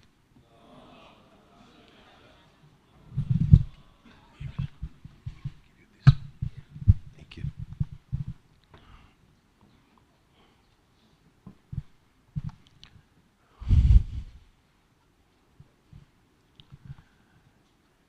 Assalamu alaikum wa rahmatullah once again. Yeah, I really don't know. I didn't prepare to be a weatherman today, although I do have a gray suit. But first of all, thank you so much for your attention. This particular display that you see here took a while to create, and we, for the short form, call it a Khoja wall. But truly, this particular infographic, as I call it, represents our history in one particular display. There are 4 parts to this, and I'd like to go through this systematically, and I hope that I'm not disturbing the camera people here. And if I do, I apologize. I try. They tried to coach me yesterday, but truly I'm uncoachable. So there we go. I'll do my best. So yes, the arrows there are not the various hurricanes that are moving around the world, but it shows our migration and where the diaspora is located. I'll try and move on both sides so I'm not blocking any particular side for longer than I can help it. But imagine, as I said earlier, a time ke jene Gujarati ma chappanyo dukad kehta tha. It was in the 1890s. It was not in 1856, but it was in the 1890s. But there was a Hindu calendar which coincided with Chappan, so they would call it Chappanyo Dukar. This was a huge drought in the subcontinent, and particularly in the area here, the western part of India, which is, where we were residing. Although, as a timeline would suggest when I come to it, we did not originate from here, but we actually originated further north, not far from the Khyber Pass. This is where 1,000 years ago that we originated from the Khyber Pass. However, I'll come to the Khyber Pass in a minute, and some people get absolutely shocked to say, you mean we are from Afghanistan? We said, no, we are Luhanas who lived near the Khyber Pass, and that's our lineage. However, so here is where the migration started to go to East Africa. So that arrow represents East Africa and Madagascar. So those were the 2 areas really where the migration started in earnest. However, there are phases that we will go to that from 17th century Gujarat, we are going to other places too. We've been traveling. But for the purposes of this particular presentation, it all started here from the Chappanyo Dukar. The British had taken away not just all, money and any assets that we had. We are farmers primarily. And what happened was that we were asked to pay taxes. We had no money to pay taxes to the British. આપણી પાસે પૈસા નહોતા કે આપણે બ્રિટિશને પૈસા આપીએ. તો થોડા ઘણા ગાય બકરા, the cattle that we had were also taken by the British in lieu of tax. Now we had nothing. This was a dire strait of all the Gujaratis, not just us. And that prompted many to say that we need to migrate. Hijrat kariye, which is, our tradition, to make that hijrah. So that hijrah happened from Mandvi, from Porbandar, the various ports here, and we traveled. And I urge you, if you haven't, please take some time to spend a quality 2 hours with your children and grandchildren and great-grandchildren to sit through the 2-hour boring documentary that we have created. But it has so many lessons for us. Take some time, one day when there is nothing else happening, no soccer, no other classes, nothing else happening over a weekend, sit with your kids and you will come to realize that what it took for somebody traveling from Amreli or Bhavnagar about 100 miles or so from that place to go to the port of either Porbandar or Mandvi and then travel on. It is said that it would take almost 2 days and 1 night to travel on bullock carts. Je apne gadu kehta tha Gujarati ma. And I've actually set one of them. They don't have shock absorbers, believe you me, it's tough. But we traveled, and they say, and I researched this, that the bulls which are pulling these carts were so disciplined, they were inclined to, because when night falls and they have a whole night to travel, they would all go to sleep. So I questioned the historian, said, who was, steering the cart? There were no Teslas then, self-driving cars, but who is driving this?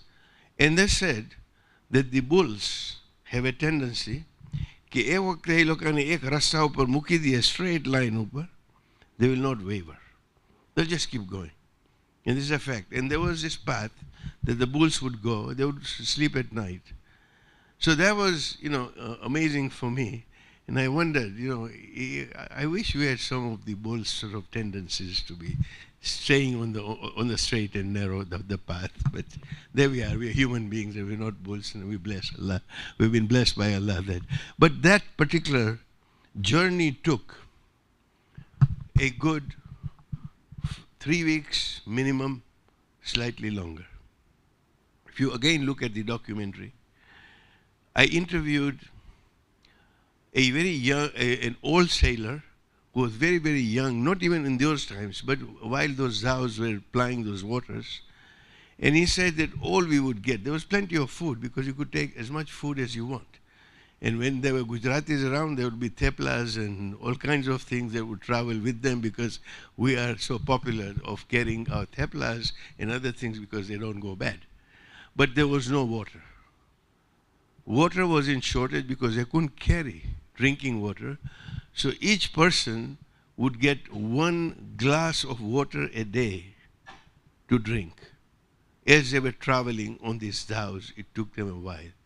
So that was some journey in terms of moving, to the East African coast and Madagascar during, those eras. And it took much more. I don't have as much time to go through all the trials and tribulations. For example, I asked a question. I apologize for this question. But I said, okay, where is the toilet in the picture of this dhow? And when we went to Mandvi, they were building those dhows in the old days. And there were pictures. The new dhows obviously are different. But these single-sailed vessels used to have, and I saw a picture of it, that all it had was, one little sort of area where, by the side of the boat, and you would actually go there and, do your natural hajat, as it were. It's quite, hairy to try and do that. But that's how people traveled. Today, if my orange juice does not come within 20 minutes of the flight taking off, I complain. That's the contrast in terms of what we did. Anyway, moving forward, the reason why we have this map is to actually see that when we arrived on the coast, whether it was Madagascar or whether it was East Africa, the records that we have, be it Zanzibar, be it Lamu, be it Mombasa, or be it the towns in Madagascar, be it Majunga or Tuliar or any others, people would welcome the newcomers. કે જે નવા આવ્યા હોય એ લોકોને પોતાના ઘરે લઈ જાય, ઘરે રાખે જ્યાં સુધી પોતાનું મકાન ના મળે.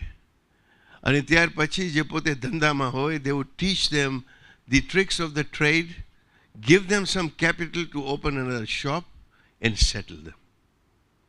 This was very, very common, and it was a done thing. It was based on that we arrived on these shores in those days, that we were able to succeed and do whatever we have been able to do, where some of them, these were all Indians together, and amongst them was Ali Dina Visram, a Khoja Ismailia, who actually, as we know, became the uncrowned king of Uganda, where he was actually lent money to the British government during the wars. This was the trajectory that we had, the migration that we had. And I cannot labor on this, but this is just to actually show that from there we went to Europe, we went to Canada, we went to USA, and now while the map was being prepared, we found out there are some in Brazil now, some in Venezuela, and some in Mexico too. So the diaspora is increasing. 150,000 people, to my last count. We're probably in about 20, somebody can correct me, they may have counted better, but we're probably in between, anything between 20 and 25 countries around the world, and maybe more in all the 5 continents. So that is who we are, and that is why, this weather map, by the way, this map was inspired by a television channel. It was Al Jazeera. If you look at the Al Jazeera background, when they give the news, it's very similar in its color scheme. So it's not a weather map, but at least it has some journalistic characteristic. The second part that I'd like to refer to, and very quickly so, because we have limited time. Phase 1, 17th century Gujarat. And please, I do welcome you to browse. There's another map on the other side. And I was told, by the way, that if the Khoja Heritage Project had its way, the map will find its way to the moon one day too. So, inshallah. So, phase 1, 17th century Gujarat, was where we were traveling within the area, not far from where we were. And we were actually going to places like Colombo and others. Phase 2, the community started growing and going to places like Mumbai and Karachi, because remember, we were pretty much within the Kutch and the Kathiawar area. Although they were Sindhis, they were Sindhi Khojas, who were there, who had actually come down and were coming down. But this was phase 2 of our migration. Then phase 3 here is where we were going to the Iran coast, to Oman, to Yemen, and to Burma. So yes. No, we were not. No, we were not. We were Khojas, not Shia ethnicity. We were Satpanthis. We were Satpanthis when Pir Sadruddin converted us, and we have it in the timeline here. We were Satpanthis. What is Satpanth? Some of you may know that Satpanth really is called the true path. It was a mixture, an admixture of Hinduism and some mystic Islamic thought, because Sadruddin was either a Sufi Pir or an Ismaili Dai. We don't know which one, but he was one or the other. It was only when, down the line, when 1866, the case, 1866 case, which is here, where we were really crystallized. And Pramukh Sahib, this particular research that you talked about, we'd love to do it. Particularly, I'm intrigued. I'd like to find out whether our conversion from Satpanth to Ismailia to Ithnachria, was that actually linear? although my hypothesis is it was not linear, because our conversion was from Satpanth to a path where we were leaving some of the Hindu ideas behind, taking on more Islamic ideas as we did, कि आस्ते आस्ते अपने इस्लाम तरफ वधता गया, गिनानो ओछा थता गया, दुआ वधती गई, those kind of things. But we were not clearly either Ithnachari, Ismaili or Sunni.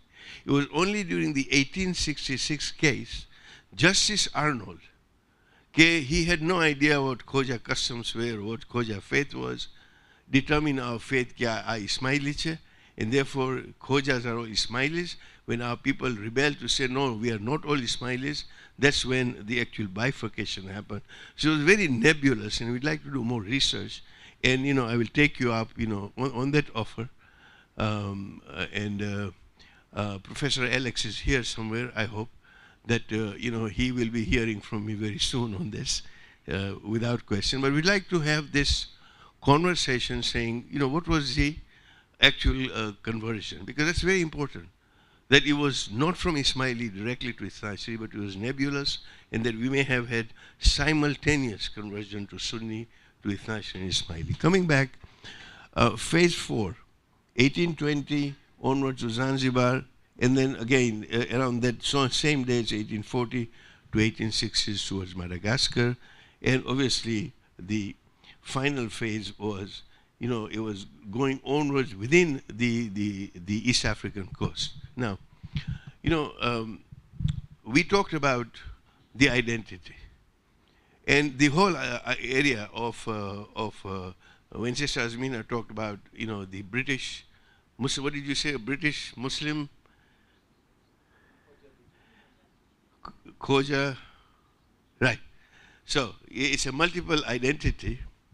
And really, when we talk about these identities, it's difficult to see exactly through this migration as to where we truly fit in, and how do we enunciate some of these identities, because today we are and similarly to the British, you have the similar thing in America that happens to say, what is my American identity? That I'm an American, Khoja, Muslim, British, whatever it is. So multiple identities. So can you imagine that when we came here, that we are confused today about our multiple identities. When we came here to East Africa, or within Central Africa, we were under the British in Kenya and Uganda. We were under the Germans in those days in Tanganyika. We were under the Arabs in Zanzibar. We were under the Portuguese in Mozambique. We were under Italians in Somalia. We were under the French in Congo. So we had the whole Europe kind of somehow leading us, and yet we were able to retain this identity of Khoja, Shia, Ithnachari, which becomes kind of central. Yes, now our children growing up need to have, as you rightly said, multiple identities that they need to work with, as long as we kind of continue to reinforce what our roots are, to say this is who we are, then I believe that we can handle those identities. Allah has given us that faculty to be able to understand this. But if you're talking about peer pressure, with all these multiple colonial rules ruling us, there were two things that kept us intact. This is again my hypothesis, and I hope that our great research department now will be able to solve some of these mysteries. But number one, obviously it was our structure of our Jamaats, which goes back to 2,000 years. So it was as a structure of our Jamaats. Number two, the Gujarati language. With all these European colonial powers, the one language that was common was Gujarati, Kutchi, whatever you call it, because these are interchangeable in terms of when we speak. But Gujarati was underpinning the cultural things, even today. It is so necessary, because now you have Spanish-speaking Khojas living in South America in the next few years. You've got people in Scandinavia, speaking various languages, Belgian, German, French, so on and so forth. World Federation, we have an issue. Which should be our lingua franca? Because the people who don't understand English, who come from Madagascar, other places, we have an issue. So, by necessity, there was a time when World Federation meetings were primarily lagbag English માં હતી. આસ્તે આસ્તે આપણે કોશિશ કરી અને we are at least trying to be bilingual or multilingual. But I believe that the Gujarati promotion idea, difficult as it may be, we're not going to give up on this. And there may be, other ways. Some people who have tried it, because, and just to make this a little bit light, and I'll come to the last part of this, how important this is. Westminster is an area which has the most diverse population anywhere in the United Kingdom. So there was this cat who had kittens, 7 kittens, and she was taking these kittens, મીંદડીના બચ્ચા લગભગ 7 થી ઓછા ના હોય કોઈ દિવસ. 7 બચ્ચાને લઈ જતી હતી કે કયા ગાર્બેજ કેનમાંથી, કયા ડસ્ટબિનમાંથી સારામાં સારું ખાવાનું હશે. So you could see that, Lebanese food, so they're telling this is a Lebanese house, so you can get Lebanese food in the dustbin here, and so, different kinds of foods. You may have the Khoja gosnu saag too, somehow, which we just had, and, it was wonderful to taste that, the real authentic stuff. But when this cat was taking those kittens around, a dog comes, a ferocious dog comes. Kutro સામે આવ્યો, there are mothers sitting here, and they will bear me out, that a mother would do anything to save their offspring, anything, to save their lives and for the safety of their children. So what did she do? In her desperation, she barked back.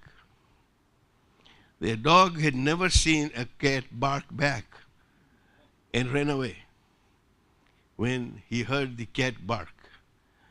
The mother turns to the kittens and says, "See how important a second language is."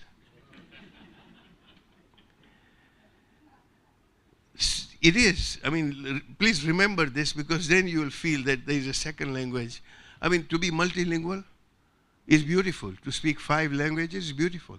We grew up speaking at least 3 or 4 languages. So, in terms of Gujarati, this is where we are, that although this map shows that we are all over the place, this shows that the migratory patterns that we had to go through, so many different cultures, went to so many different places, yet survived intact as a Khoja Shia ethnic community, has something to say for it. I put it down to our Jamaat Bandi, and I put it down to a common language. In order to survive, to move forward, there are lessons to be learned. Finally, and those tiles are there for you to look at, but this timeline here starts from the year 1000, 1179, 1256, so on, going all the way to sort of 2000, 2013. There are epochal moments where, for example, to your question, Akhtar, that 700 years ago, now 750, I've been saying 700 for the last 50 years, so it must be 750 years. That 750 years ago, Pir Sadruddin comes to this land of Sindh, somewhere here, and he converts us into Satpanthis. But before that, this is where, it all starts around between 1000 and 1256. It all starts, and this is who we were. We were called Lohanas from a place called Lohargad, which is supposed to be somewhere near the Khyber Pass. Please look at this picture. We have deliberately produced this picture to actually see the kind of dress that we would wear. And look, this is a warrior's dress. And this is who we were. We were within the Hindu Varna, the caste system, we were actually warriors. It so happened that we kept losing war after war after war, and then we had to come down south from Khyber Pass, come down to Sindh, and slowly start buying land in order to make a living. And we are probably, between the Bohras who are Brahmins and ourselves, are probably two of the Hindu castes, the original caste of either Brahmins or Kshatriyas, who actually went down and converted their caste, and we became landowners, and then we became business people, and so on and so forth. So the second picture that you see here, and everything has been kind of produced with a reason that this is who we are, we're either traders or landowners. And if you're able to, see that, I don't know, closely, you can see the dress that we would wear. We were indeed, influenced by these peers, and these were Lohana peers. There were several peers, but really it was Pir Sadruddin. Like I said, now it's almost 700 plus years that he came and converted us to this path called Satpanth, which was a combination of Hinduism and Islam. There are many. Sheikh Safdar talked about Ayatollah Zainul Abidin Mazandarani. You have his picture. Unfortunately, we looked high and low everywhere. We could not find a single picture of Mullah Qadar Hussain Karbala, the man who really made us who we are today, along with his student Haji Naji. But the least we can do is produce a picture of the building, the madrasa of Mullah Qadar Hussain, the second building. When Sheikh Safdar talked about that the Khojas, those people who were supporting him, forsook him because of the pressure, the Jamaat's pressure. And e vakte Momini Nathbar Thavu was a huge issue. If you are Nathbar, you had no rights. You could not bury, you couldn't do anything. So this is the second madrasa of Qadar Hussain Karbala that was rented by him from a non-Muslim, and this is where this madrasa stands until today. It is the madrasa of Mullah Qadar Hussain Karbala. Of course, we have the picture here of Devji Jamal. Now, Devji Jamal was a leader. There were many with him. There were many unsung heroes with Devji Jamal who actually meet Ayatollah Zainul Abidin Mazandarani as a kafila. And it's very interesting in terms of how they met and what happened. And inshallah, we have related this in the documentary. The Jamaat Khana that we have, the Mumbai Jamaat Khana still exists, and those of you who have visited there, and if you don't, please do, and if you really want to go to, join us 15th of January for the Khoja Heritage Tour. This is our 6th tour that's going. We'll actually see the alam of Hazrat Abbas in this particular Jamaat Khana. So when I say that the whole faith was, very much syncretic in many ways, this is a proof that within the Jamaat Khana there is also the alam which stays until today. And then you have the first Khoja split as such, where there was the Sunnis were formed. And then we have, those who gave their lives. Their pictures are here. Now, please pay attention, because when we have the quiz, all the questions are coming from this particular wall. So I invite you to pay attention. Now I'm being a teacher, but no mind. Lal and Aladdin, you talked about Lal and Aladdin, that was the first Shaheed of the community. And then we have Lalji Sajan and Hirji Alarakia, for example. You then obviously have Haji Naji. There is a video, I don't know whether we'll have time to show it or not. But, Haji Naji obviously is someone who wrote almost 400 books. You can imagine in those times writing 400 books was a huge thing, as it were. Then we have another person who is an unsung hero. Most people don't even know his name, and his name is Edalji Danji Kaaba. All this that you see here, most of the history that we have, we've been able to glean કે એદલજી જંજી કાબાની મહેનતથી આ બધી વસ્તુઓ આપણી સામે આવી છે. એણે ઓછામાં ઓછી 60થી 80 કિતાબો લખી છે. આપણી પાસે આર્કાઇવ્સની અંદર લગભગ એની કિતાબો મૌજૂદ છે કે જેની અંદર આપણે રિસર્ચ કરી શકીએ છીએ, અને ઇન્શાલ્લાહ as the research progresses we can share more of that. So that is Edalji Janji Kaaba. We had some very prominent Sindhi Khojas. In the Karachi area there was no Pakistan at that time, but you've got Ghulam Hussain Qasim, Ghulam Hussain Chagla, Jafar Faddu, and things like that. So there are many people who have served the community. We also have depicted the Indian Dukawala, the typical Indian trader in East Africa, Dukawala. And if you read, there's an ode written by Karsi Rustamji, a Parsi who lived in East Africa, and he's written the descriptions as to how the Dukawala spend their lives. All they had was one room, not a house. This is what our forefathers went through. They had one room, which was in the front. There was a kitchen at the back. And during the day, that room served as a shop. They would put their wares. In the night, the very counters upon which the merchandise was became their bed. These are the times and these are the struggles that we've had, as a community. And then obviously we have contemporary figures, the legendary generosity of Haji Ali Nathu, for example, who, because of his philanthropy, was offered, because he helped the British, was offered a knighthood by the British government. And here was this man who refused a knighthood and said, give me 2 public holidays. Ashura in the 21st of Ramadan. The British gave it to him until the revolution in Zanzibar. We had those 2 days as public holidays, in East Africa, in Zanzibar in particular. Because of this man's foresight, his vision. People like Ali Nathu are many. There are many unsung heroes who gave up, personal prestige, who gave up money in order to serve the faith.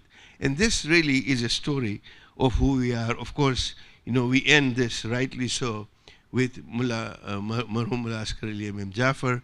May Allah bless his soul, that, he was able to kind of cultivate, bring the community together. I'll end on this note. There are 2 people. To me, studying the history of the World Federation, studying the history of the Khoja community. There are bookends. In order to try and keep those books in a proper orderly fashion, you have bookends. For the Khoja Shia Ethnic community and its evolution around the world, there are 2 bookends. When the nascent Khoja community after Mullah Qadir Hussain Karbalai was left, or during his time, was struggling with faith, Allah sent us the personality of Allama Haji Naji. He began the process of tabligh, taking on, he was a student of Mullah Qadir Hussain Karbalai. So he is at one bookend in terms of the development of the community. And I say that Marhum Mullah Sahib is the other bookend in terms of bringing the entire Khoja Shia Ethnic community into perspective, that between these 2 bookends, you could literally write in the entire history of the journey of faith, as we like to call it, because it truly is a journey that we are able to actually celebrate, observe this day of Khoja Heritage Day, in the memory of people like this. Each one of them gave their all, and I believe it behooves us to continue to follow that tradition, continue to remember them, continue to make sure that we pass it on to the future generations so that they remember as to who these people were. The timeline here, I don't have time to go into the major places, but you will see that it's a 1,000-year timeline where almost every one of the major incidents, have been recorded as to the formation of the World Federation in 1976, the formation of the African Federation in 1946, I think my memory serves me right, and so on and so forth. So please do take some time when you come back here or this time to look at this and imbibe some of the history of this community as to why we are who we are and why is it that we take the way that we do. With that, thank you once again for listening to me so patiently, and I will hand this back over to our Secretary General to continue. Wassalamu alaikum wa rahmatullah. A louder salawat, please. So now we are going to have quite a lively, interactive panel discussion. So I'm asking, please, the volunteers if they can put up the chairs. Whilst they are doing that, I would like to actually introduce who's going to be on the panel. We have an absolute famous Khoja culinary chef, also known as a great leader in the community, a chairlady, Nasima Bai Karim. Please welcome her with Salawat ala Muhammad wa ala Muhammad.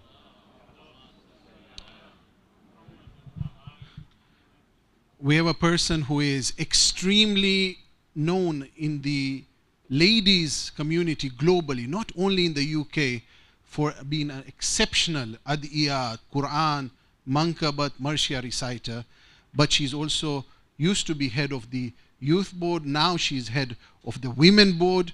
And we have Sister Rehaina Mauji. Welcome her with Salawat ala Muhammad wa ali Muhammad. Then we have a person who has got plenty of anecdotes. Person who always comes, writes multiple obituaries, he takes interest. Currently the vice president of Hujjat Jamaat, but also used to be the treasurer of the World Federation, Sajjad Baitajan. Bismillah. Salawat ala Muhammad wa ali.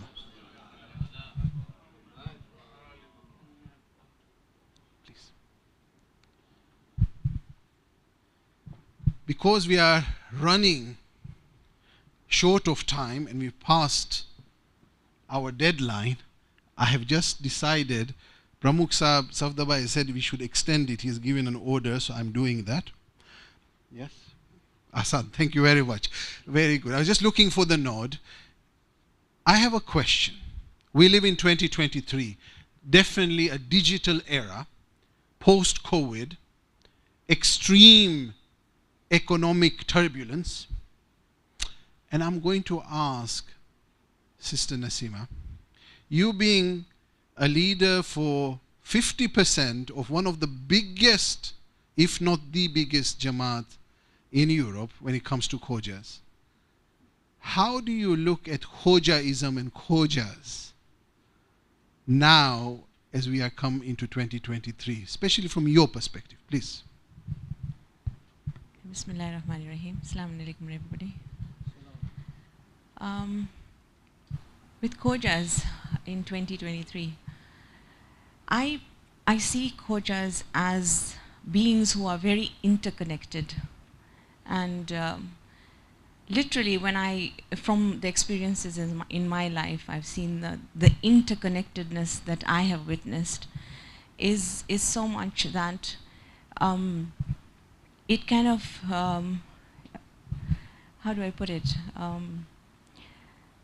It reminds me of this South African phrase that says Ubuntu. I don't know if many of you must have heard about it, which means I am because we are.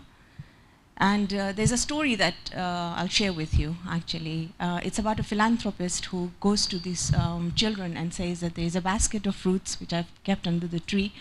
The first one to get to the tree can have all the fruits.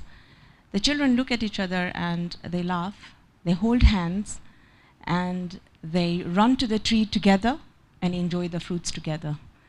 The philanthropist was a bit confused at this, and he goes to the children and says, why did you hold hands and run?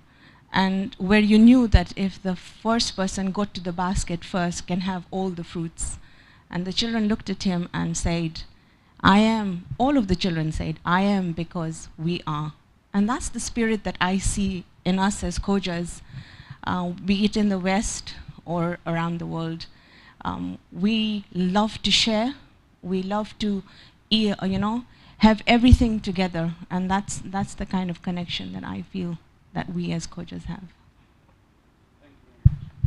Thank you for that. I think that we could really relate because there are certain things in our community which we just say that's natural for us. Yeah.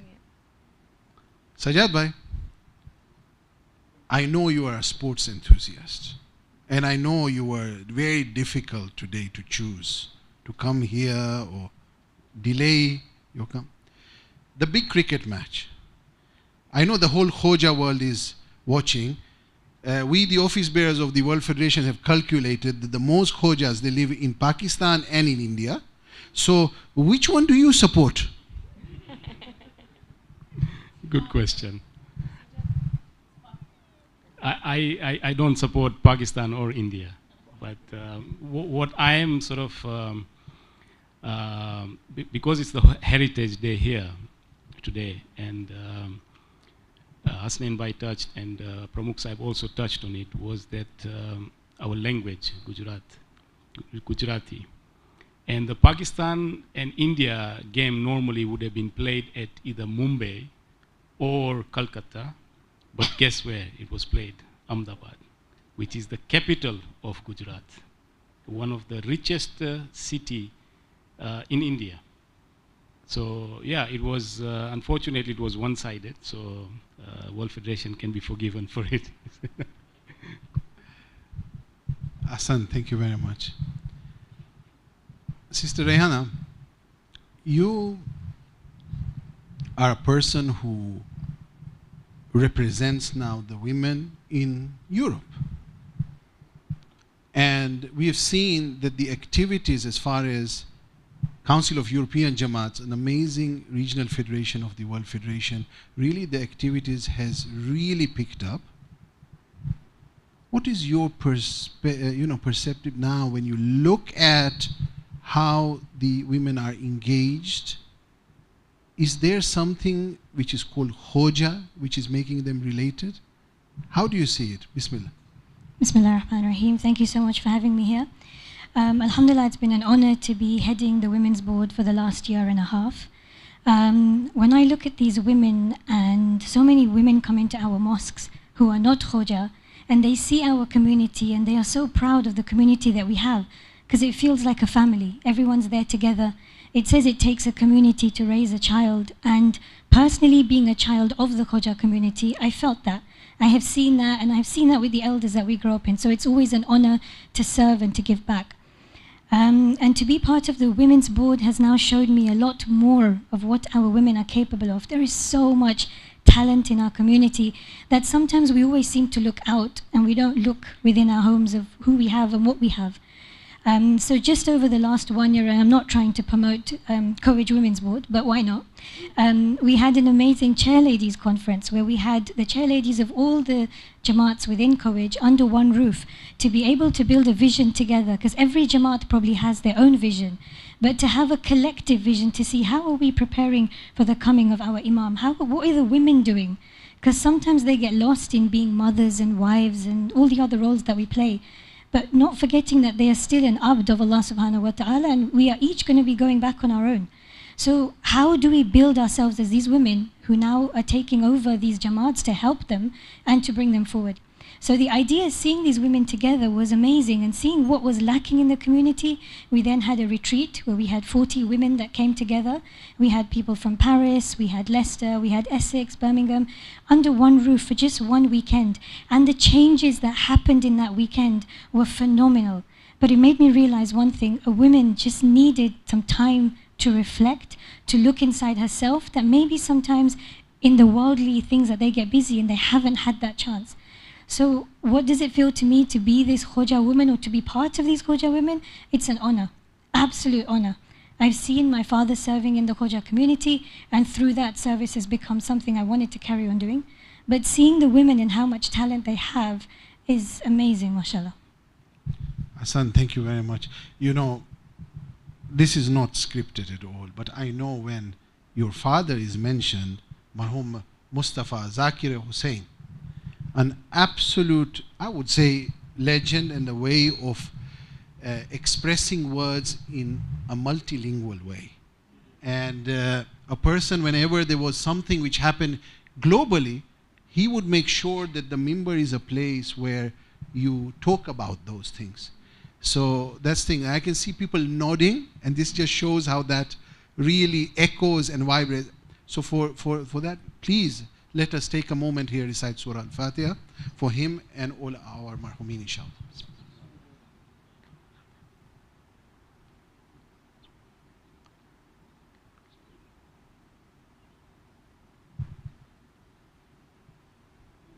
Allahumma salli ala Muhammadin wa ali Muhammad. Sajjad Bhai, you know, one of the things, and I'm looking at the eyes of Siptem Bhai specifically, the narrative, all right, the narrative has been, since the digital and the Zoom and the Teams and everything online, the complaint has been that people don't come into mosques, but there's been the specifically, can we all as institution talk about volunteers? How do you create volunteerism? So this is not prepared. I'm asking you, how do you now see now do you actually see that the volunteers are coming back, and do people come back to the centers? It's a reflection question here. I think volunteer, in Khojas, I've seen it is inbuilt that we are always ready to serve. What has happened is that, so COVID came, yes, and then slowly people are coming back to the centers, but not as much as pre-COVID. So what has happened is that if you look around, it's not that people have closed themselves up at home. What has happened is that our sort of talent has been somehow poached outside, if you notice, in other organizations. So within the Shias, they see that these Khojas have got an administrative talent in them, which they have learned from the Khoja centers. But now they have been, and you see when you work in a Jamaat or you work in a federation, okay, we term it as, there is too much politics, although I don't directly agree with that, because it's not politics, there's a protocol to follow. And sometimes the young people feel that if they go to outside organizations where decision making is easy, yeah, they get to, things move faster. So you will notice that a lot of our Khojas are now either serving as volunteers or even paid employees of other organizations. I don't want to mention names, but it is evident. Yeah, so it's not that the volunteers have run away or whatever, but other centers have poached them, and mashallah, they are looked upon, as these are Khojas. These people are going to deliver for us. And you will see more and more charitable organizations where our Khojas are in the forefront. Thank you. That was extremely profound. I wish that I could reflect like you in a few seconds like that. That was absolutely very, very interesting. The brain drain, which is a local brain drain, is a very interesting aspect which you've touched on. I'm going to ask a few questions to the panelists, but I would like everyone to think about, if you got any questions, we're going to allow a few questions from the floor, inshallah. So please think about them before I come to you. One person before coming here, sorry, now I'm lying. Many people asked, what's on the menu? And I was thinking, shall I reveal it? Shall I not? I did not reveal it. And I have to say, we've got an absolute expert when it comes to putting menus together. She's an amazing cook herself. And we're talking about Nasima Bhai. But my question to you is, as a Khoja, how is food something which permeates and connects us together? What's your reflection on that? Food and Khojas, basically we saw Dr. Saab's speech was based around kachumbar, khichro and biryani. That's how important it is. But on a serious note, I think even in Islam, I think food is really emphasized. What to eat, what's good for the body, and which seasons to have, which foods, that sort of thing. So food in itself is very, very important. But what is important as Khojas, I think it builds bonds, it strengthens our ties, whether it is a celebrity, whether it's a celebration or a commemoration. When we sit together, we eat bread together, it connects us in very, very different ways. In Islam, there are hadith that even say that the time that a family sits together and shares bread on their dinner table, that time is not accounted for. And that's the sort of importance sharing bread with our brothers and sisters is. And we pride ourselves here in the West as Khojas because we love our Khoja heritage and we like our Zanzibari mixes and the bhajiyas and the keti kebabs and all that. So it really connects us in very different ways, takes us back in time. Dar es Salaam gyo to keti shop na khado ne Zanzibar gaya to Zanzibari mix khada. That it connects us a lot and takes us back down memory lane. On that note, if I can share, I heard Dr. Bai's speech, mashallah, very well spoken, and he was talking about some innovative ideas as to getting the community more interested in the Khoja heritage. I think a VAR experience would be amazing. I think that's something that the Khoja heritage team can probably look into it, and I think that will kind of bring a lot of youngsters very interested in that experience, and it will take them down memory lane to seeing it. So just something to share with everyone. That's brilliant, but that virtual reality can only be there if one can taste the food as well and smell it as well. Absolutely, but I endorse it fully. We'll find a budget for this for sure, yeah, inshallah. Yeah, inshallah. Really, really, one of the things I get very touched that when you look at our community, there are many people who like to attend many masajid, imambara, but during the COVID time, our own reciters were welcome digitally everywhere. One of them is Sister Rehana. How would you say that, you know, Khojas and Shias get connected through recitation? You are a very experienced and very loved household name reciter. Please share some of your thoughts on that. Thanks. So Alhamdulillah, reciting is a service that we can only be thankful to the Ahlul Bayt for. And normally, yes, you're right, it has been in our own communities where you grow up, you recite at Milads and Muharram and so on. But I think COVID opened up a whole new era of reciting where you didn't have to be in the country, you didn't have to be in the place to recite, and seeing that the mosques were closed, I know it was a very negative thing in many ways, but it was also a very positive thing because the connections that we built with reciters in, for example, Africa, India, Pakistan, Singapore, I don't think these are China, I don't think we would have got to know these people if COVID hadn't hit. So one of the first programs that we actually did was the Global Miladun Nabi. So Brother Shahid Ali was really helpful in all of that, spent sleepless nights getting this done. And what we did is we picked each person from each different country around the world. So it wasn't just a European thing, but around the world. We had someone reciting from China, we had someone reciting from Singapore, Pakistan, India, every country that we could think of. And he had digitalized it so well that the aeroplane kind of moves from one country to the other, the pin drops on that country, the video file then opens up and the reciter would be there. So it was the first time we had a global ladies Miladun Nabi. And Hamid Uncle, I remember, was the president at that time, and he sent me a message to say we have never had such a high number of views while it was live before we shut the program off literally an hour after. So having thousands and thousands of views on a live ladies program was something we'd never had in Hujjat. It opened up the avenues to Hujjat in so many different ways. Following that, we had a global Hussein Day, again something that's normally kept in the mosque. But the reciters started circulating, Zooms started happening. And one thing, alhamdulillah, that I was fortunate to start with a team was this Du'a Nutba platform online. Alhamdulillah, it's been running for 3 years now. We have our own channel of Intizar Faraj. And getting messages from someone sitting in Najaf outside the Haram of Imam Ali alayhi salam telling me I'm listening to Du'a Nutba made me realize how connected we can be as Khojas, and it's an honor to be that.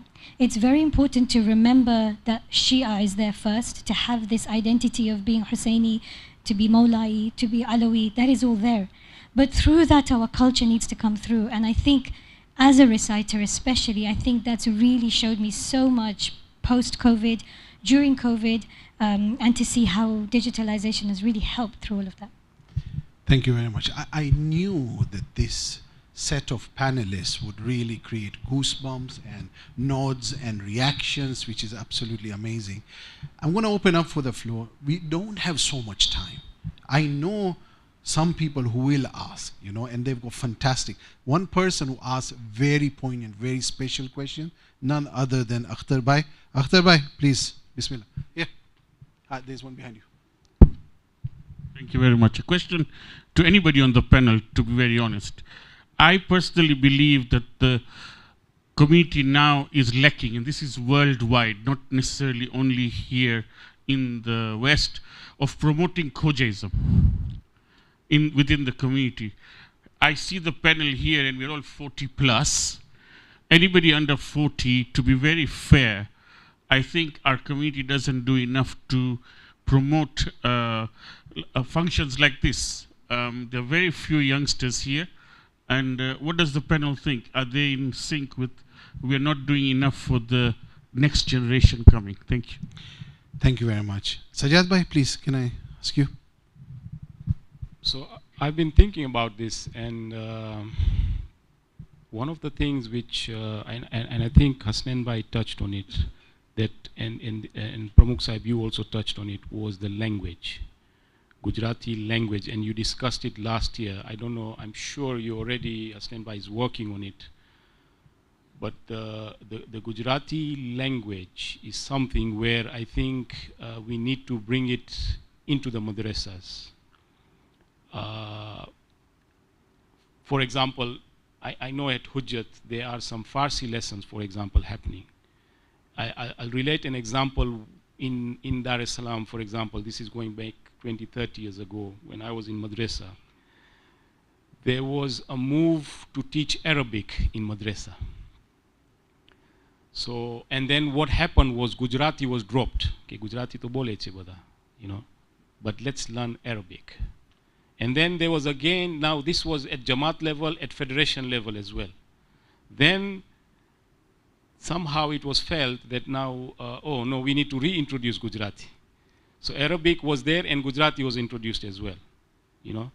So the thing is that Gujarati is a language where, okay, we may have, as Hasnain bhai you said, that we have tried and we failed. We've tried and we've failed, okay? And we may have lost maybe 2 or 3 generations, fine. I remember very well Marhum Mullah Askar in his last days. Like, for example, when we used to have the Friday sessions at Stanmore, very famous, you know, you have your dal chawal, and then Marhum Mullah used to speak, and it was well attended. In his last days, he said now, and Ayatollah Sistani, whenever we used to go and see him, always he used to say, maintain your language, maintain your language. And now he doesn't say it because people have passed a message that, look, it become very monotonous. Your message is but Ayatollah has got something in mind, that this is the thing which will unite us. Yeah. So Mullah in his last days says, now on Fridays, lectures in Gujarati. Okay? Forget about writing and reading. Let's just focus on talking. And this was, I remember, he just made and Jamaat directly were not happy at that time, but Mullah put his foot down. When he put his foot down, Jamaat could not do anything. They accepted, and then after a year, he passed away. But I strongly feel that we need to introduce it like you've got the Tarbiyah program. I strongly feel that this has to be, and it's easy because we will easily, you know, when you want to learn Arabic, it's not easy. I remember that I learned Arabic in 4 weeks. We went to this place in Arusha, 3 lessons a day, 6 days a week. For 4 weeks, we learned the language. Okay, we didn't practice it, but whatever little I know today is from those. But you need to focus. Farsi is less difficult. Gujarati even lesser difficult. But even on a talking thing, we need to somehow, and Murabbi Raza Ali Hirji is very much for that. And Hasnain bhai, you've also said that we should have youth trips to Gujarat. Yeah, I remember when I used to go for trips to India, Zainabia Child Sponsorship Scheme, and Murabbi Ahmad Bhai Daya is here. His son accompanied me, Altaf. And Muhammad Visram's son, he was there as well, Nisar. And when we went to the school, now I was leading the team, so they wanted to hear from the boys. Okay, now the boys understood Gujarati but could not speak Gujarati. So I said, no, speak something. And I remember Altaf going, and he says, Salaam alaikum. Everybody says, alaikum salam. Maru naam che Altaf Daya. ne હું બહુ ડાયો છું. You know, something. So it's what I'm trying to say is that we need to let's try, keep on trying. That is the thing which, and then this Khoja heritage automatically, if we have the language, we will then understand what our roots, everything, all this will be will flow easily.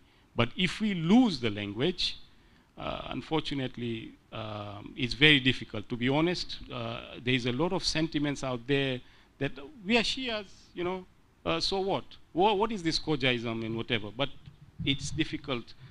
Once they learn the language, and then all the, you know, all the sayings will come, che che nati, nati nati panche toje nati ishu che, you know, something like this, you know. So Asan, thank you. If I can add to that, Bismillah. that's okay. At Hujjat, I think we do, in the ladies especially, I know the gents do have to kind of keep up a little bit, but I think in the ladies we do have quite a lot that we engage with our seniors, we had recently, we got the Milad picnic where the youngsters interacted with the seniors. There were games that they played together. I am aware of a lady sports day that's coming up in the seniors as well, and there is quite a lot of interactions, and these girls that we have seen and witnessed make a lot of effort to talk in the language of that the Ma will understand, and the Ma's as well reciprocated hasi hasine, you know, all that kind of thing. They do make a constant effort, and Ma's are also learning English. They respond in English, so I think the effort is definitely there. But inshallah, maybe a little bit more, but there is a continuous effort. Thank you very much. I'm just going to see at my sisters if there are any more questions or any questions from there. No? I'll take the last question. And Azad, Bismillah, if you can please.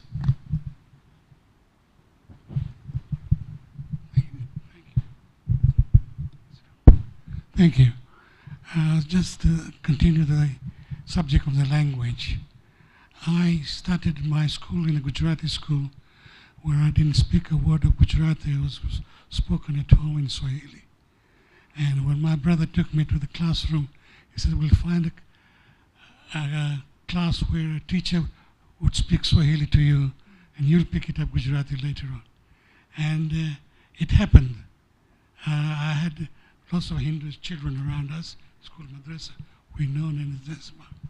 And within a year, I was mingling with the children talking their language, Gujarati. And we ended up in the school of Hindu, reading and writing Gujarati till today, which I'm grateful. What I find it difficult is the main language in the member.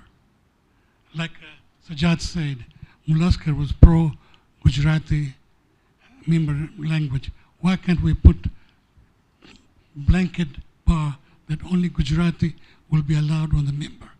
We have still Urdu being spoken to us. Today, if I attend Urdu Majlis, I understand only 3 words from a sentence, and I make it up the rest of it. But if it was in Gujarati, I don't understand.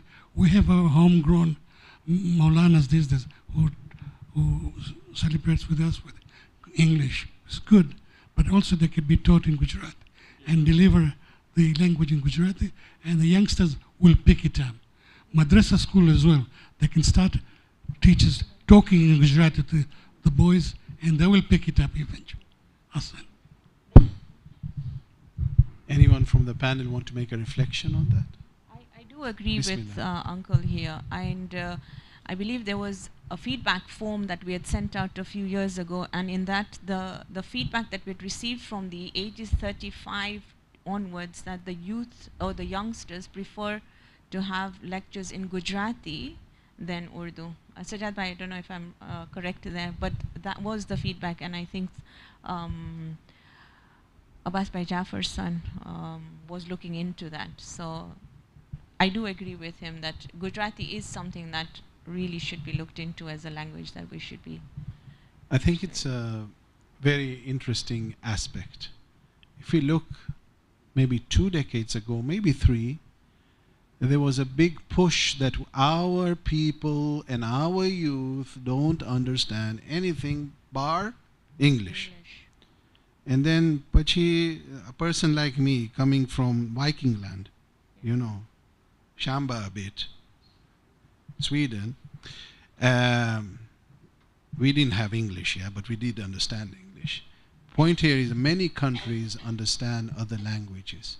But it's very interesting to see that the pendulum has shifted from being pro-Anglo-Saxon English only, then saying that you want to have a hybrid, then saying that no, I would rather prefer Gujarati over Urdu, to now maybe feeling that actually you're fully instinct or completely in a risk mode if you actually don't do something relatively drastic. So that's something. It's maybe on a somber note, but it's actually interesting how a community maybe reflects and realizes. I know that many of you have been very patient, and I heard one question was, we cannot come without those special karak chai and things at the end, which is coming.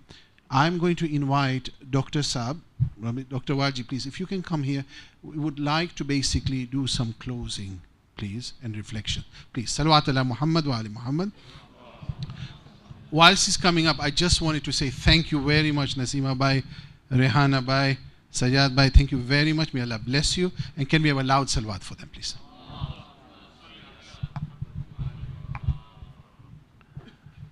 Bismillah ar-Rahman ar-Rahim, for the third time and the last time. It's okay, I don't need that.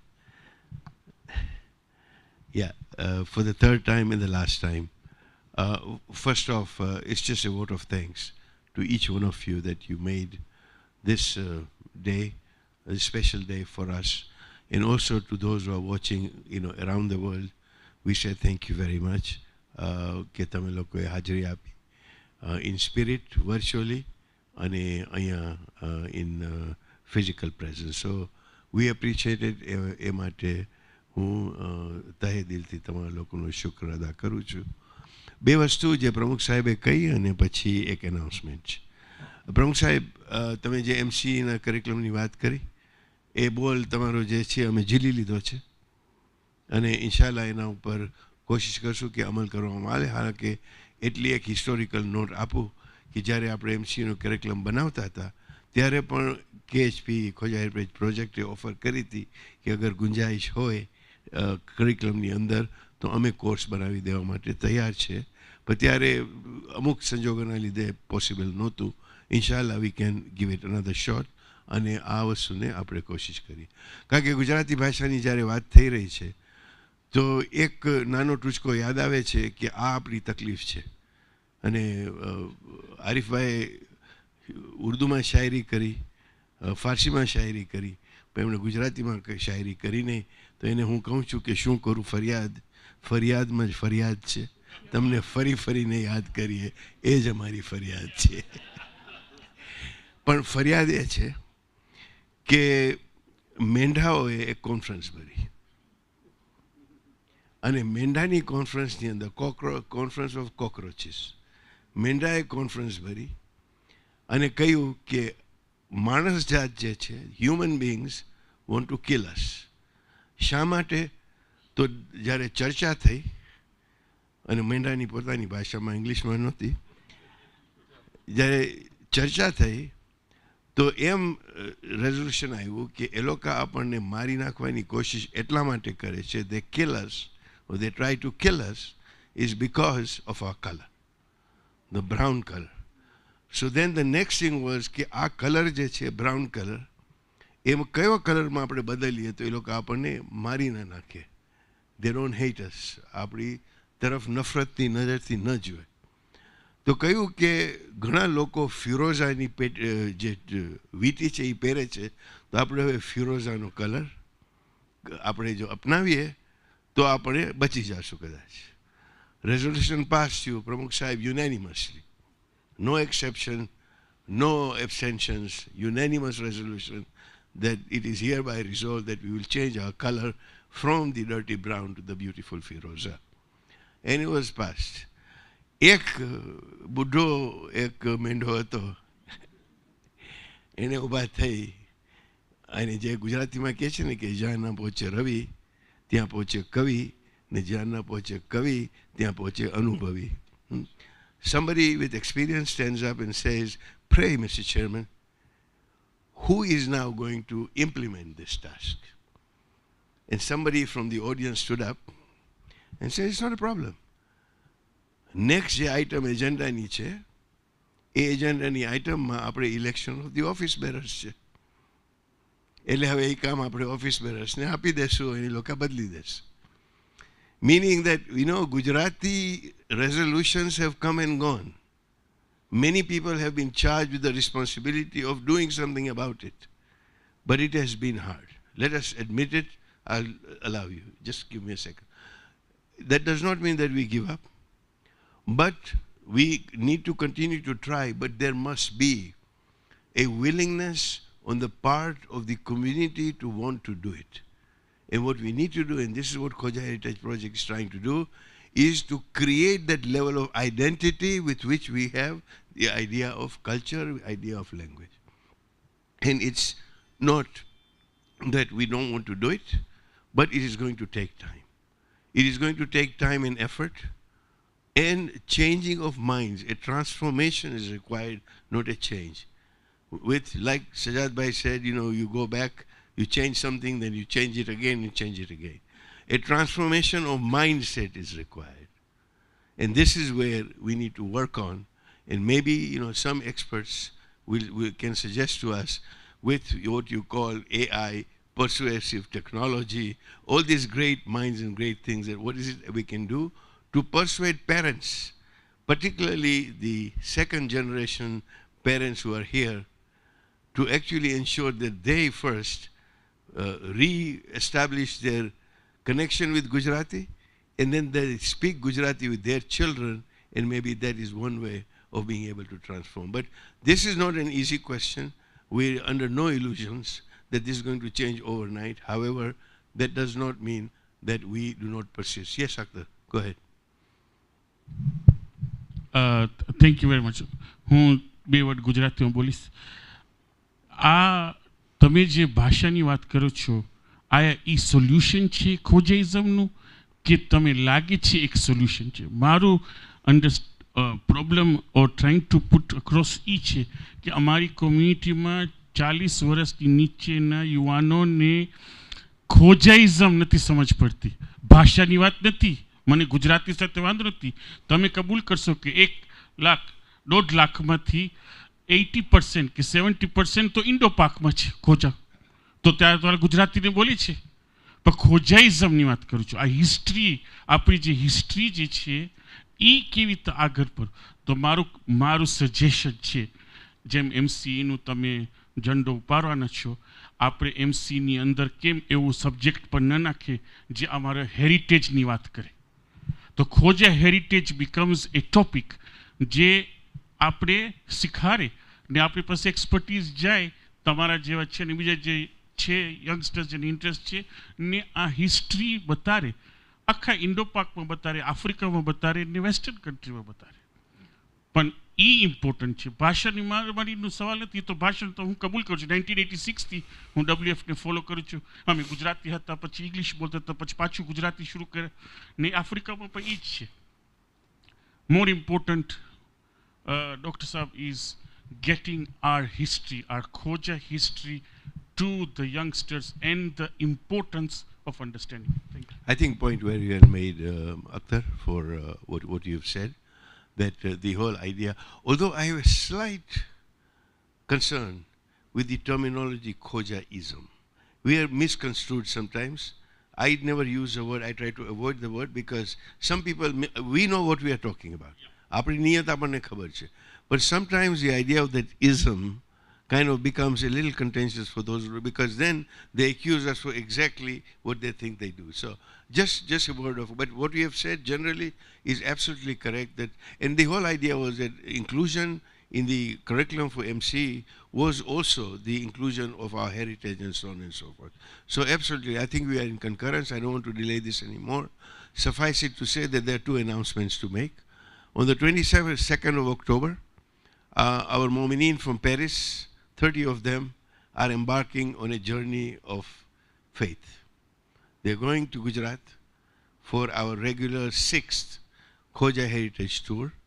And, on this international platform, I'd like to commend and I'd like to wish them a wonderful journey. Those of you who have been there are some of you who were with us on some of these journeys. I will attest that it is an enjoyable journey. But the next one that we are going to do is around, I forget the date, I think it's on the 15th of January. I don't think we have settled on the date yet, but usually we take it after the 15th of January for 10 days. 10 days of culture, 10 days of sitting on a camel on the shores of Mandvi, exactly from where our forefathers left. 10 days within which we can sit down and enjoy the food as we would normally do in Amreli, particular typical Khoja food, some of that which is sampled today. It's a wonderful journey. I invite all of you to consider at least once to go on this wonderful Khoja heritage tour. Lastly, I would like to particularly by name thank our team, the Khoja Heritage team, recently joined by Ali Jawad. Thank you very much for all the efforts to try and plan this and the international journey that we have. Councillor Rukaya Datu Nanjiani, she's again somewhere in the air, I don't know where, but she's gone somewhere, so she's on a vacation. She's not here, but without her efforts to try and do this, it's not possible. We have our sister Sabira Juma, the head of Marcoms, who has, done again a phenomenal job. Our other members, Mustafa Pir Mahmud in Orlando, Ali Hasnali in New York, amongst others, Muhammad Ali Patel in Mumbai, and in particular Asad Virani, who is now our tour leader for the Khoja Heritage Tour as well. He's part of the Khoja Heritage team, and of course the office bearers. I would really profoundly want to thank everyone for the assistance, the encouragement, and all of you for having been here. And in my dry humor, if I may have said something that might have upset anyone, then I would like to profusely apologize. वरना गुजराती में जो कहता हो कि जो तुमने खराब लागू होए तो પછી બે રોટલી વધારે ખાઈ લેજો. But having said that, really, it's been a tremendous time that I've had. I connected with many friends in London and elsewhere today after many years of absence in the United States. So with that said, I say asante sana, thank you very much. Tamaro tahe dil hu shukr ada karu chu ane abar. Wassalamu alaikum wa rahmatullahi wa barakatuh. So now I will request that the live stream comes to an end. It doesn't end here because we have a special quiz. Kazim Bhai, are you here?